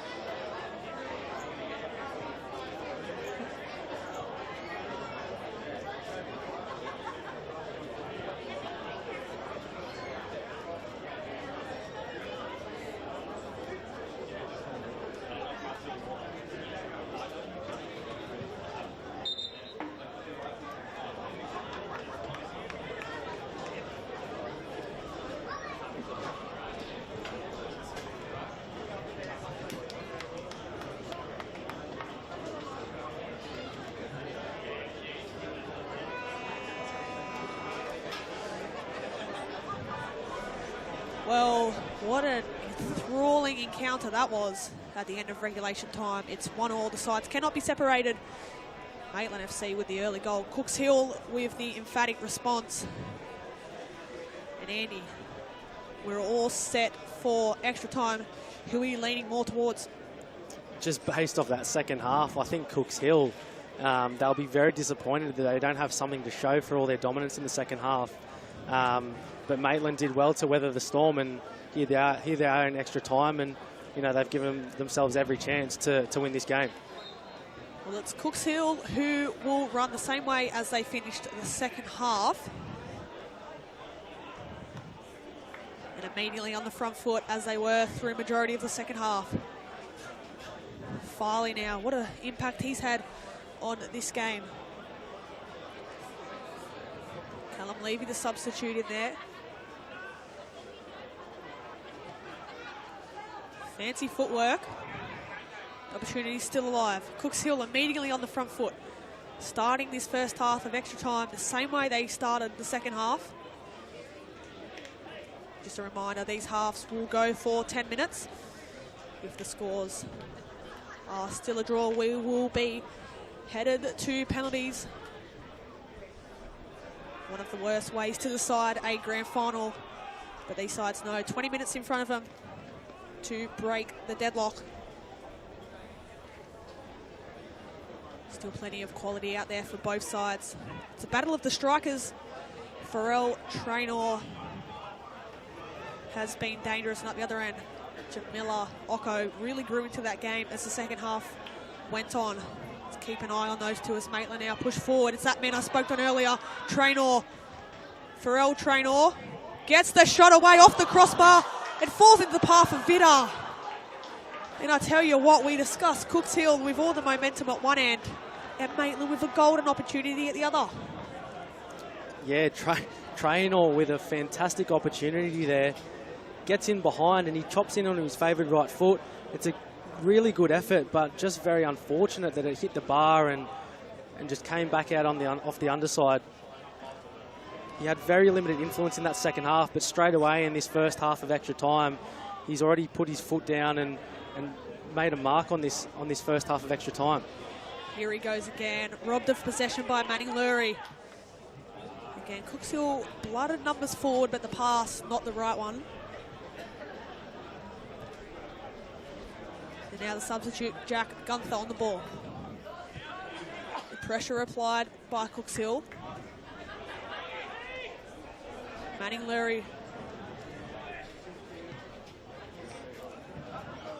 Traynor in behind again. Have a go at the speed up against the substitute, Huon Lickley.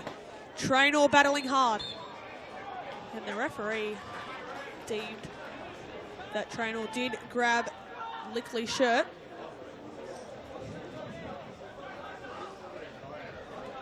So there on the replay. Great strength shown by both players. That's been a battle to keep an eye on.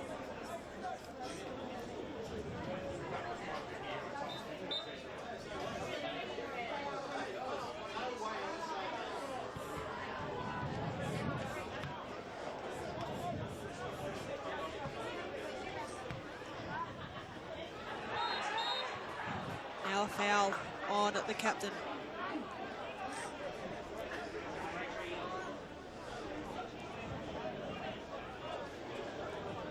Yeah, you just see the physicality of Traynor coming out again. He's a very physical player, and I think that caused Cookshill all kinds of problems in the first half. And they came to terms with it in the second half, and he was very well marshalled by the Cookshill defence. Certainly going to need to be. As now Muzingu down this left-hand side now. Switch flanks and Cookshill again with a set piece. We've had plenty of those throughout the duration of this game. This one in a promising position now. Yeah, a bit of an unnecessary foul there from a Maitland perspective. Just coming through late, wasn't really needed. And now Cookshill have an opportunity to put the ball into a dangerous area. Well, it will be that goal scorer, Kobe Bailey, to stand over this one. What can his right foot dish up here? Bailey with the delivery. Cleared away, only as far. Farley strike comes back in. Manny Lurie gets a strike away. Shouts for a handball. We'll play on for now. Mitchell Ross lofts that one into the area. Just too much power behind that one.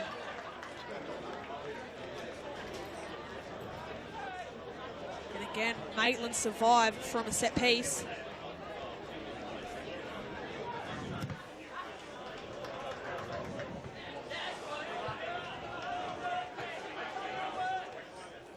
Five minutes to go until the first half of extra time will come to an end. 2 10-minute halves. And if we have no score from there, we will head into a penalty shootout to decide the reserve grade champions for 2025. This game far from over. As now the substitute Gunther goes on a run. Battling with his opposite number. Manny Lurie prevails there.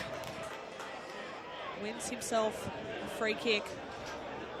You'd expect Cookshill. No, they'll play it short. William Brett.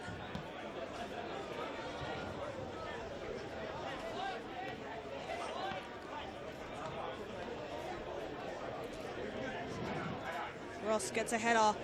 There's time on the ball out right here. Farley.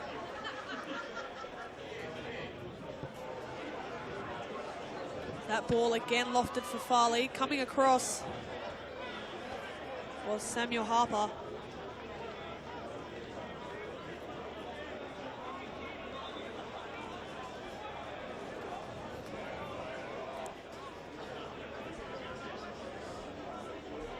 Very nervy times for both teams.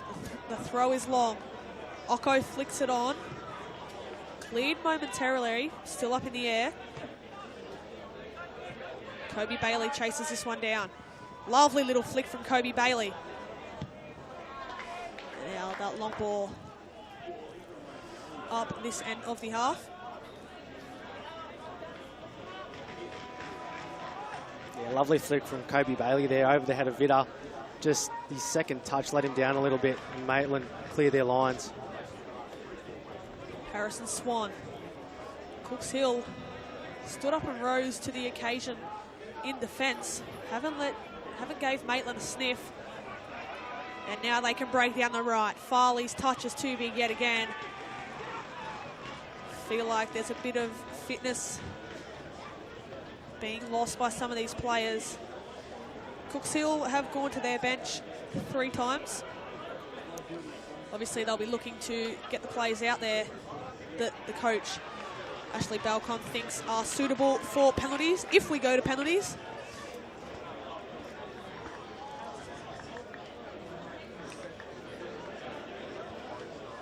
Yeah, the game's certainly not being played at the intensity that it was being played at in the second half, Harry. I think there are some tired legs out there, and the substitutes will have a massive part to play for the rest of this first half of extra time and the second half of extra time too.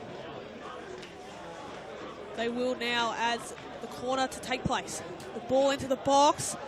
Still not cleared. It's in and around the area, and shouts from both opposition camps. But Maitland it is who get the free kick. we've seen time and again from set pieces, whether that be corners or indirect free kicks, and it's just caused both teams a lot of trouble. But every time they've managed to clear their line somehow, and it just hasn't eventuated for either team from set pieces. Yeah, you're right. It's been in and around the area, but neither team able to turn a goal bound as Callum Levy being sent down this left-hand flank. The substitute dinks one in, cleared only as far as Theo Law. Back to Levy, who puts in a cross, but Inez will claim.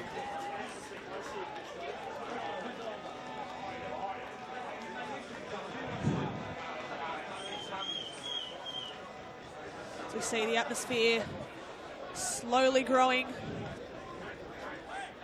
in this one.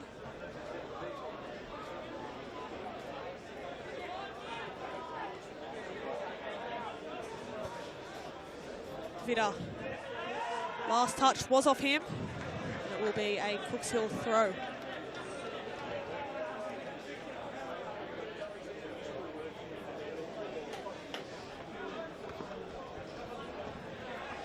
Slip there from Gunther. Cooks Hill only have 30 seconds or so if they're to find something. Is that a handball? Certainly shouts. Certainly looks so from up here, but play will play on for now. Thumping tackle there. Not long left in the first half of extra time. Challenges are flying in, but now Stanley Manning-Lurie. Lines one up, still Manning-Lurie. And still, shot is blocked. Crucial intervention there. Samuel Harper with the challenge, but it's still alive. Occo in the air and over the top, and that is some way to end the first half of extra time. Not ended yet, and now is Andy. Wow. Incredible. Yeah, it was some way to end that first half. Manning-Lurie just driving forward with a mazy run, and it was really good desperate defending from Sam Harper in the end to get a block on that shot. But overall, that first half was still played at a decent intensity with chances for both teams. Well, both teams will reset now. Get a sip of water, because as you mentioned, Andy, it's hot down there at pitchside. The sun is certainly out here at Darling Street Oval. Yeah, it's a very warm day today. Nice day, but a very warm day, and players will be starting to feel the pinch a little bit of the warmth, and they'll need to rehydrate and make sure that they're ready to go for the second half of extra time. We'll take a very, very short break here, and then we'll return for the second half of extra time here in the 2025 Reserve Grade Grand Final.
Well, a short break complete, and now we get things underway.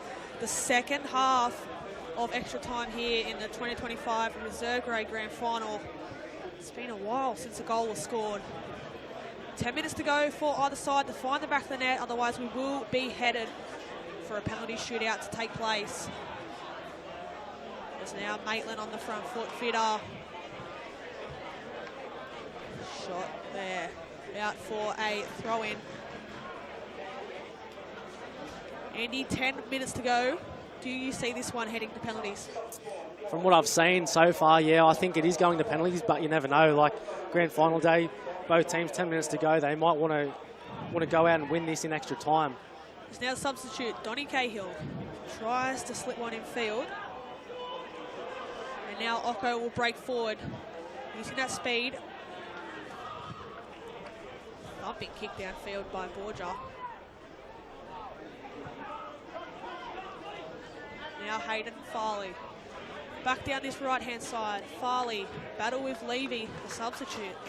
Done really well. Callum Levy still going. Through another. Well done, Callum Levy.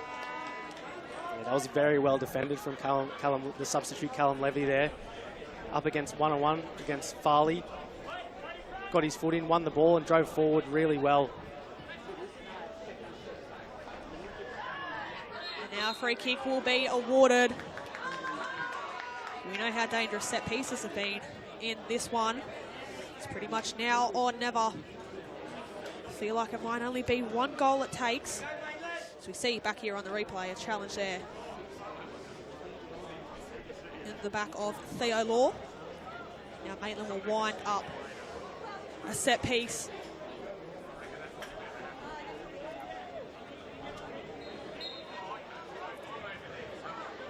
The delivery into a really dangerous area.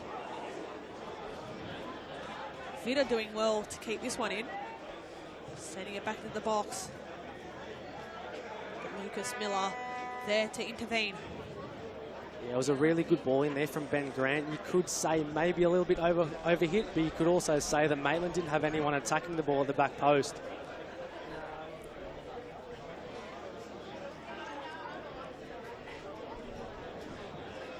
The ball into Ritchie.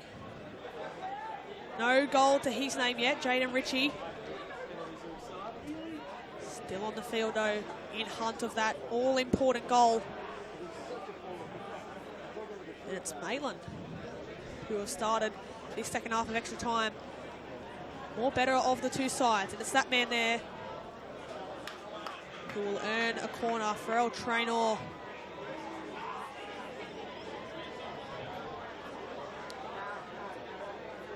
Yeah, Maitland have certainly started the second half of extra time, the better of the two teams, and now it's Cooks Hill who seem to be struggling to clear their lines and get some territory up the pitch. It's been a game full of excitement. And now the delivery lofted up into the air. The header again. Final product lacking. Cooks Hill survive.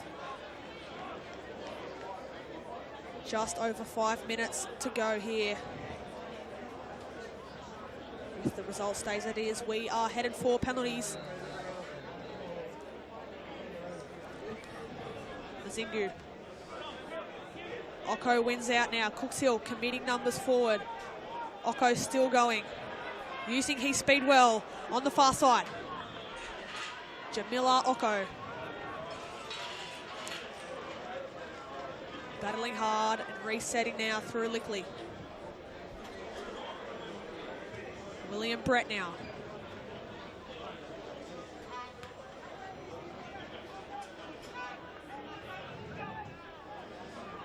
Space out here on the right if they can find it. And it does come this way now. Acres of space. Down this right-hand flank. The little dummy inside now. The cross. Occo. Occo gets his shot away. Not enough power behind that one. That one just wide of the post, but time is ticking down. Yeah, that would have been a really well-crafted goal from Cooks Hill, and really nice passage of play just to keep possession for a minute or so there and move Maitland around. And Occo would have been the cherry on top after starting that move. He's had a few sniffs of goal, Jamila Occo. No goal to his name today. 13 goals for the season, however, that's quite impressive. Especially for a player who has also featured in Cooks Hill's first grade squad as well. Great season for Cooks Hill's number 11. And the ultimate prize up for grabs here.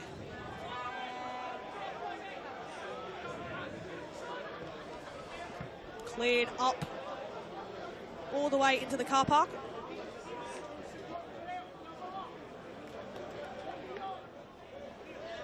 Now Levy with a quick throw. Traynor looking to get at his man. Pharrell Traynor. That's a handball, it is.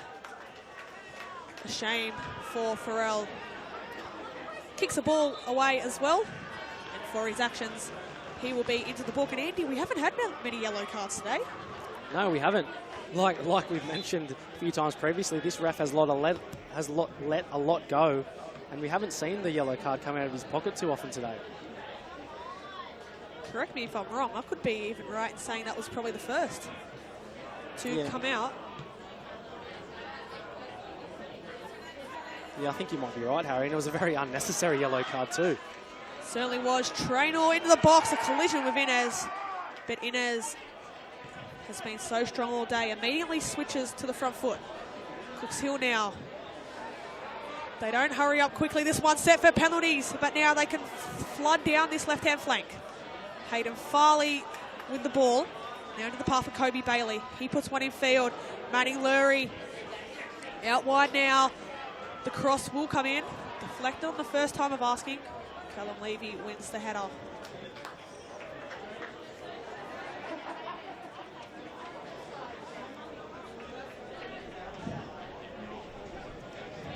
Three minutes to go here for either side to find an answer. Ocko, he'll get a corner. Jamila Ocko now with the corner.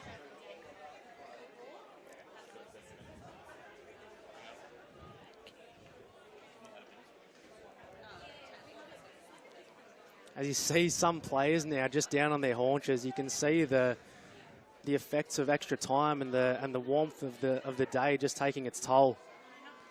The delivery comes in. It's deep, it's in the area. But that one already out before it was played into the box.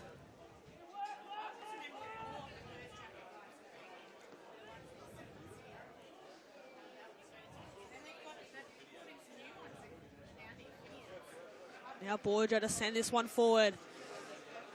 Put under pressure by the Cooks Hill faithful on the far side.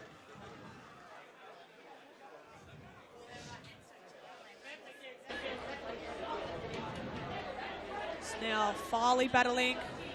Maitland get the throw in. And a bit of push and shove to follow.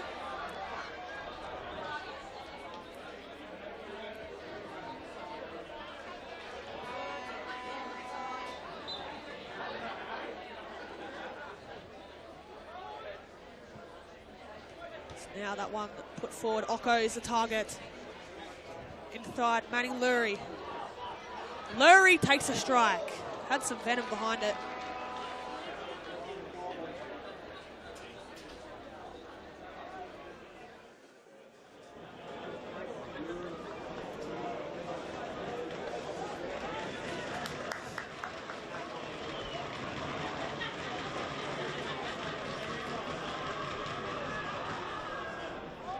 Just sends it long. And it will find his way all the way back to the keeper. Maitland with probably the last attack of the game before we do head to penalties. They send it forward now. The not on. They'll let themselves a throw. Desperate times now for Graham Law's side. Again, headed away. Not kept in, it's all up to the referee's discretion. Ritchie. Leaving in field to Donnie Cahill. Cahill battling hard, but Cooks Hill win the throw in. Yeah, it wasn't the smartest play from Maitland there, just had to get the ball in the box. So now as that one sits in the air, the referee will call to a halt here, and penalties it is to decide at the 2025 Reserve Grade Grand Final. We'll take a really short break here on the Northern New South Wales YouTube channel and return for what should be a really exciting penalty shootout.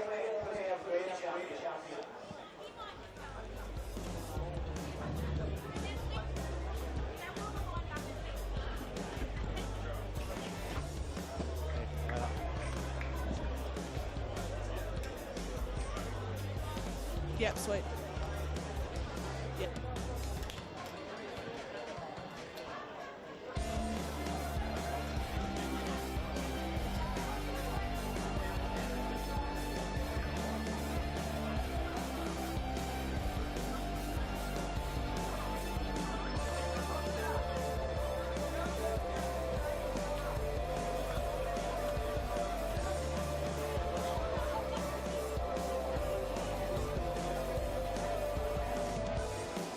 Welcome back to Darling Street Oval, and as we await penalties to take place, let's have a look through the goals that have sent this one to penalty shootout so early on now, early into the game, 3 minutes in, for old Trainer being fouled in the box. After Patrick Innes committed the foul, Farrell Trainer stepped up and made no mistake from the spot. Feels like ages ago now, Andy, since that one was scored. But again, Cooks Hill, this goal being watched over and over again on replay. What a strike from Kobe Bailey. Yeah, amazing strike from Kobe Bailey here. Like I said earlier, I don't think you'll see a better goal today. Just such a clean hit, so true. It's hit with such power and precision. No chance for the goalkeeper there. Certainly not. That'll be on the highlight reel over and over again. Massive shout out to our cameraman providing different angles here today. It's a little faint, the shot. Spectacular from Kobe Bailey. As we await the coin toss between the two captains. Maitland FC in a huddle. Cooks Hill down on their feet.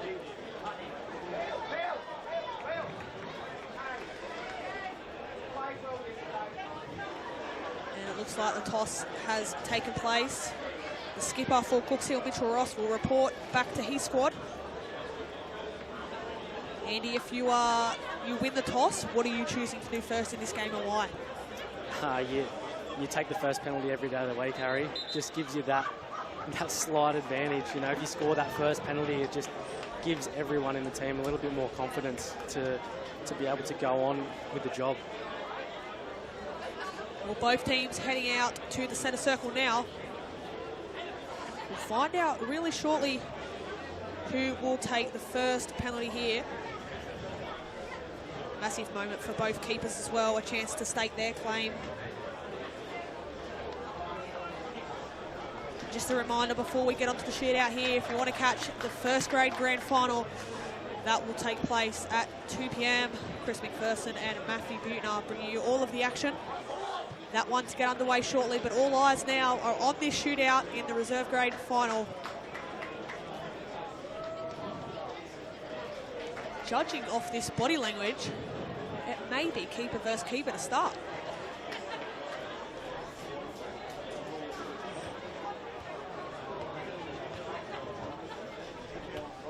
Both keepers getting their final instructions by today's referees. And it will be Cooks Hill who step up first in the shootout. You touched on it earlier, Andy, how vital it is to go first.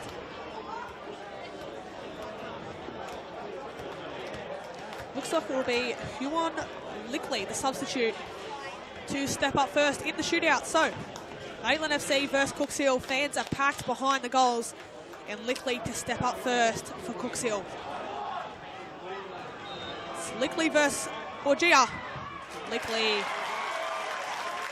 very calm from the spot there, Andy.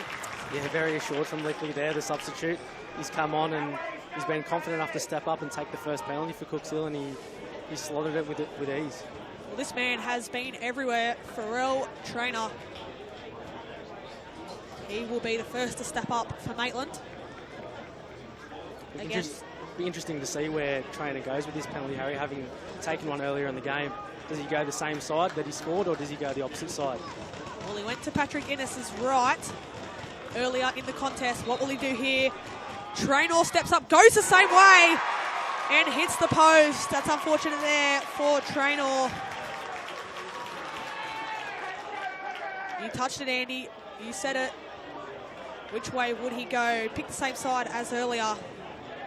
And unfortunately hits the post on that occasion. Now Ocko, who hasn't scored in this one but has been dangerous, to step up for Cooks Hill. He's been a threat all day. He's had his moments, wasn't overly involved in parts of the game, but he's had his moments, and he was very unlucky not to score that header from a corner. But he's got his opportunity to put his mark on this game and go 2-0 up for Cooks Hill. It'd be some buffer if Cooks Hill were to convert here. Ocko versus Borgia. It's a long started run up from Ocko. Jamila Ocko, saved by Borgia. You can see what it means for him. He denies Ocko, And the shootout remains 1-0 to Cooks Hill. Yeah, it was a very casual run-up from Ocko there. Just looked like he lacked a little bit of conviction in his shot, and it was a good save from Borgia.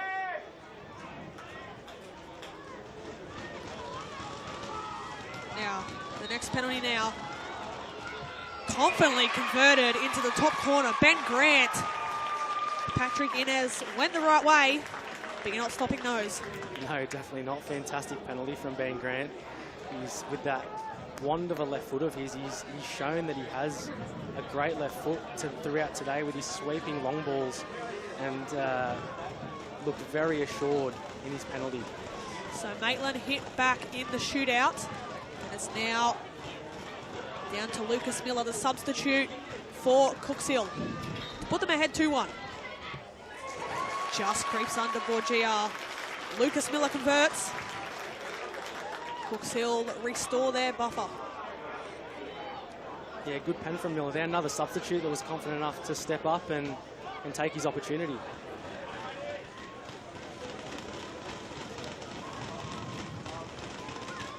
Now this is a huge penalty. Ethan Vida to take. To peg it back to 2-2. Composed penalty there. And the scores are back to 2-2. Yeah, very coolly done by Ethan Vida there, giving Patrick Innes no chance. Certainly didn't. Inez with a delayed reaction down to his left. Not enough. And Maitland. They get back to 2-2, and Cooks Hill with a chance now to go to 3-2. It'll be the goal scorer in regular time, Kobe Bailey. What a strike from him. It's Kobe Bailey. He converts. It's been some day for him, Kobe Bailey. And he goes to give Patrick Inez a word of advice. This here is massive. The Maitland skipper steps forward. Theo Law, I believe, up against Patrick Inez now. Ocko, the only play to miss for Cooks Hill. Inez would love to deny Law here. It's the skipper, Theo Law. Sends Inez the wrong way. Great penalty there from Theo Law. A captain's knock. Talking about captains, looks like Mitchell Ross for Cooks Hill will step forward now. Very confident penalty from Maitland's captain Theo Law there. Let's see if Cooks Hill's captain Mitchell Ross can do the same. Well, one captain's converted for Maitland. Now it's down to Mitchell Ross. Ross versus Borgia. It's Mitchell Ross, straight down the middle. Always take a risk when you go straight down the middle, but on that occasion, he's prevailed. Yeah, it's always a risk to go down the middle because you're banking on the keeper diving one way or the other, and especially if you go along the ground down the middle, because the keeper can leave his trailing legs and potentially block it, but the keeper did dive a fair way, so in it goes. Well, now it's Jaden Ritchie to step up. No goals in this game, but Ritchie with a huge task ahead. Jaden Ritchie converts in the bottom right corner and keeps Maitland alive in this shootout.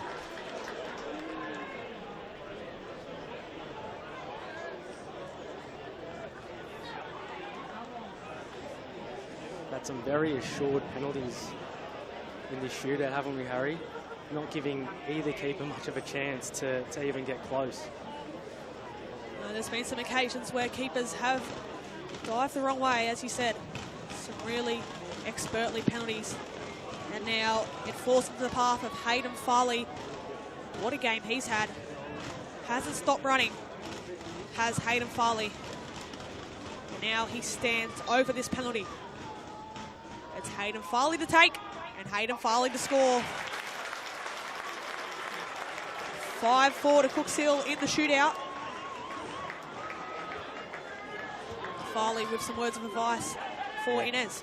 Yeah, once again, another confident penalty from Farley, and he caps off a very good afternoon, good performance from himself.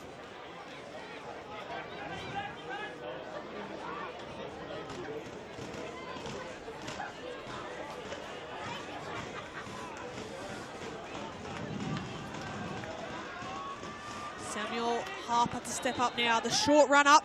Samuel Harper slots it. That was crucial. Both sides staying alive in this shootout, Andy. Yeah, it's a bit of a no-nonsense penalty from Sam Harper there. Just the 2 steps and just whacked it in the bottom left corner. Tell you what, just quickly before we await this penalty from William Brett, how about this turnout at Darling Street Oval today? Plenty of fans behind the goal here. Lovely day for football, but the focus remains here on the shootout, and it's William Brett to stand up. Brett v. Borgia. William Brett, and Borgia makes the important save. And now it falls down into the path of the substitute, Jack Gunther. That's a shame for William Brett. He's been solid at the back for Cooks Hill. But now Jack Gunther with a huge chance here. Yeah, it was a very good save from Borgia. I don't think it was a bad penalty, but it might have just been at a good height for the keeper. So the substitute, Jack Gunther. Maitland have done it. 6-5 on penalties. They progress. What a win for this Maitland side. Absolutely scenes here at Darling Street Oval. It's a shame for Cooks Hill, who really put in a good shift today. But it's penalties that decided this final. You can see the frustration from a Cooks Hill perspective.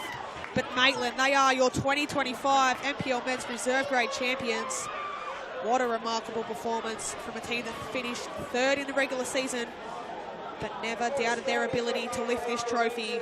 From the first whistle to the final moments, Maitland had some moments of scare, but at the end here, that just shows you the scenes down pitch side. They are summing it up with their supporters.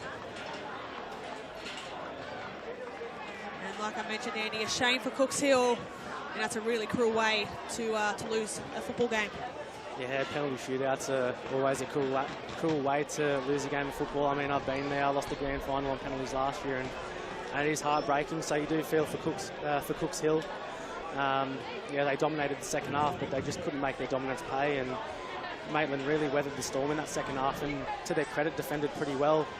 And yeah, they deserved the win in the end because they stood strong in that second half defensively. Like you mentioned there, they had to absorb so much pressure that Cooks Hill threw at them, not only in normal time, but in extra time as well. Their defensive resilience has paid off. And in penalties, it is Maitland who progress. 6-5 winners here in the 2025 Reserve Grade Grand Final. We'll now throw into some highlights from this dramatic game, starting off in the first half. It only took 3 minutes for the score to get underway. Taking a little look back here, Farrell Trainer clipped by Patrick Inez. Farrell Trainer was the man who stepped up, confidently converted from the spot. We've watched this one about 5 times now. We look at it over and over again. It does not get any better than this. Kobe Bailey, Occo with the pass, the feint by Kobe Bailey. And that shot that equalised for Cooks Hill United. That feels like a while ago now since that goal was scored. So 1-1 it finished at full time. So we have another look at this goal from Kobe Bailey.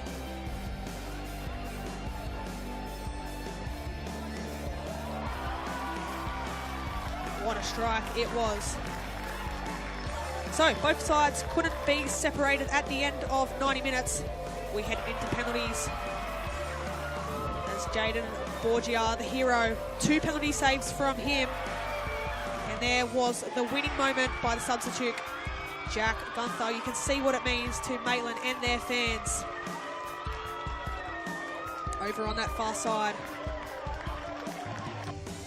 Probably weren't the better team at the end of the 90, but they defended well. They did what they had to do, and they win the shootout 6-5.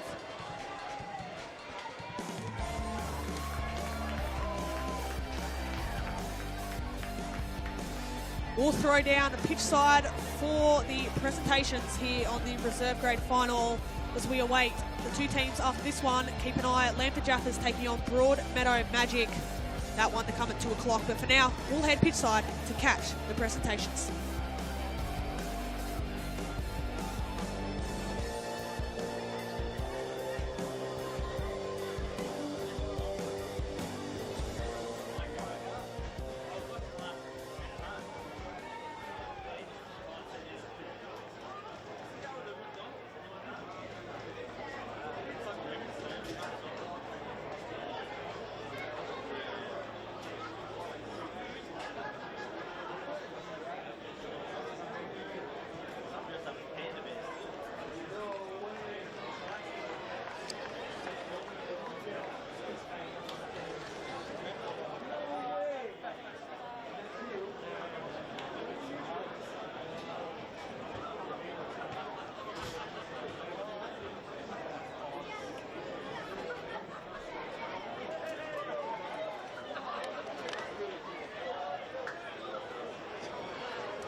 Good afternoon, everyone, and thank you for your attendance here today for the 2025 Men's NPL Grand Final Day, and in particular the Reserve Grade Grand Final. And wow, what a game, right down to the end, down to penalty kicks. So congratulations to Maitland, commiserations to Cookshill, but let's make a bit of noise for the show these boys have just put on for us.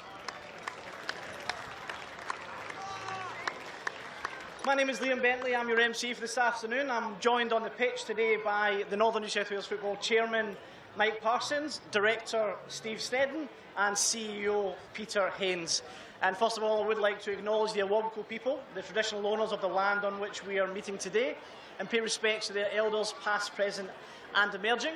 I'd also like to put a big shout out to all the fathers and families who are choosing to spend their Father's Day right here with Northern New South Wales and the football family for our NPL Grand Final Day. To start, we'd like to acknowledge our match officials and their contribution to the match, so I'd like to invite our Chairman Mike Parsons to step forward and present the medals to our match officials, starting with our fourth official, Sam Stewart. Our two assistant referees, Samantha Newell and Callum Hewitt. And our referee, Robert Taylor.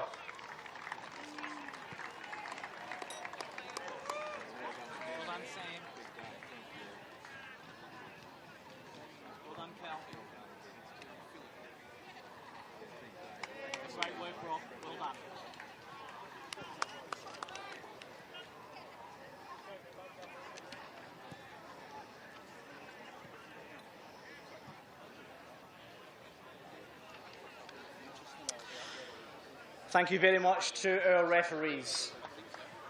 It's always difficult to lose a final, especially when it comes down to penalties, with the stakes on the line today. But I'd like to invite the captain of Cookshill, Mitchell Ross, to come out and say a couple of words and collect his grand finalist medal.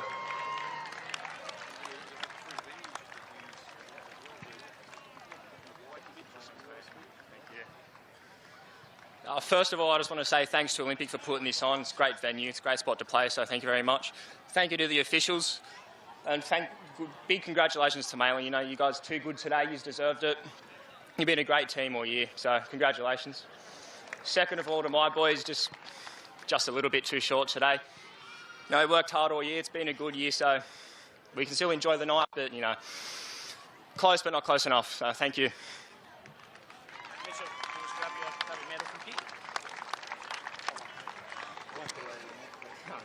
And we'll call up the rest of Cookshill to receive their medals, starting with Jamila Oko. Benjamin Matujny, Kobe Bailey, Hayden Farley, Louis Sidorowski, Luke Vallone, Liam Gigan, Stanley Manning-Lowry, William Brett, Patrick Innes, Huon Lickley, Lucas Miller, Daniel Cedal, Constant Mzungu, Ashley Balcom, Chris Zoricic, Daniel Saul, Greg Smith, and Ruben Heigl and Charles Goochberry.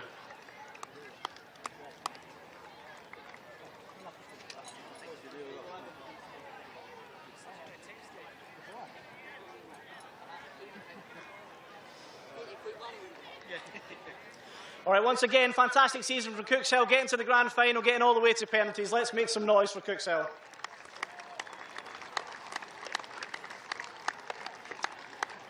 Our new addition to our NPL reserve grade finals this year, as you may have seen yesterday, is a player of the match in reserve grade. I'd like to invite our chair, Mike, to present this player of the match medal. And this medal will go from Maitland to Theo Law.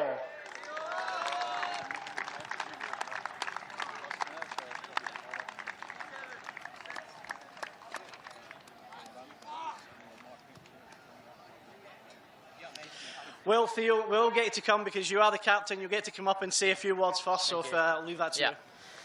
First of all, I'd just like to thank Northern. Obviously, none of this gets done without you, so thank you. Mr. Patson, wherever you are, you and your crew at Olympic, appreciate it. Outstanding today. And Cookers, you know, I've said to Dad, a few other of the boys, we wouldn't have wanted to verse anyone other than you in that final. Well deserved, and if you're going to lose, it may as well be like that. So keep your heads proud, really good season for you. My boys, congrats. It was a tough year, you know. There's a lot of boys that went out. We had, 2 or 3 sick this week and still got the job done. So congrats. Big thanks, Husey, Harmo, Chris, Richie, somehow Graham. But yeah, without yous, none of this gets done, so thank yous.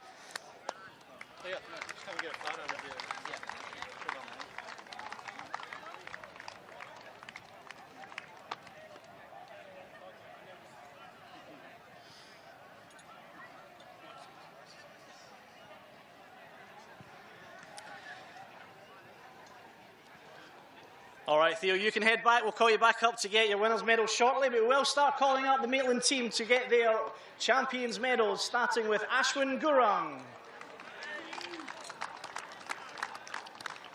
Max Field, Ben Grant,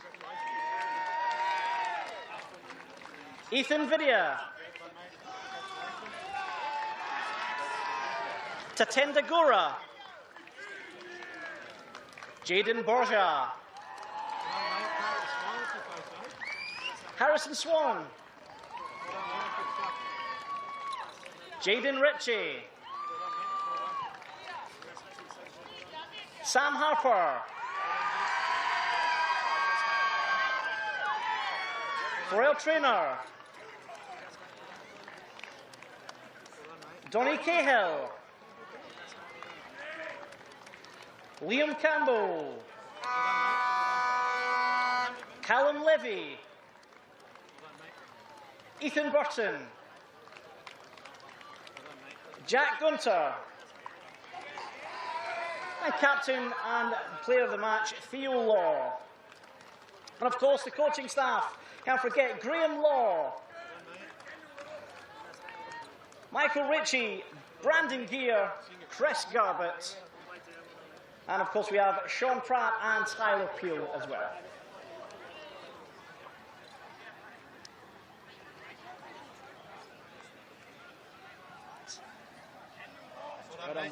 Sorry?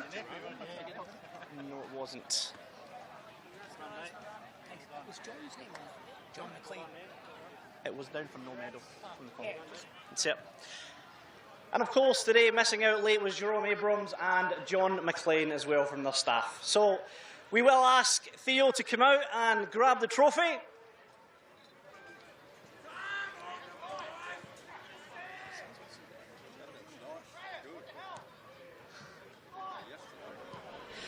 And that means, guys, we can present to you your 2025 NPL Men's Reserve Grade Champions, Maitland!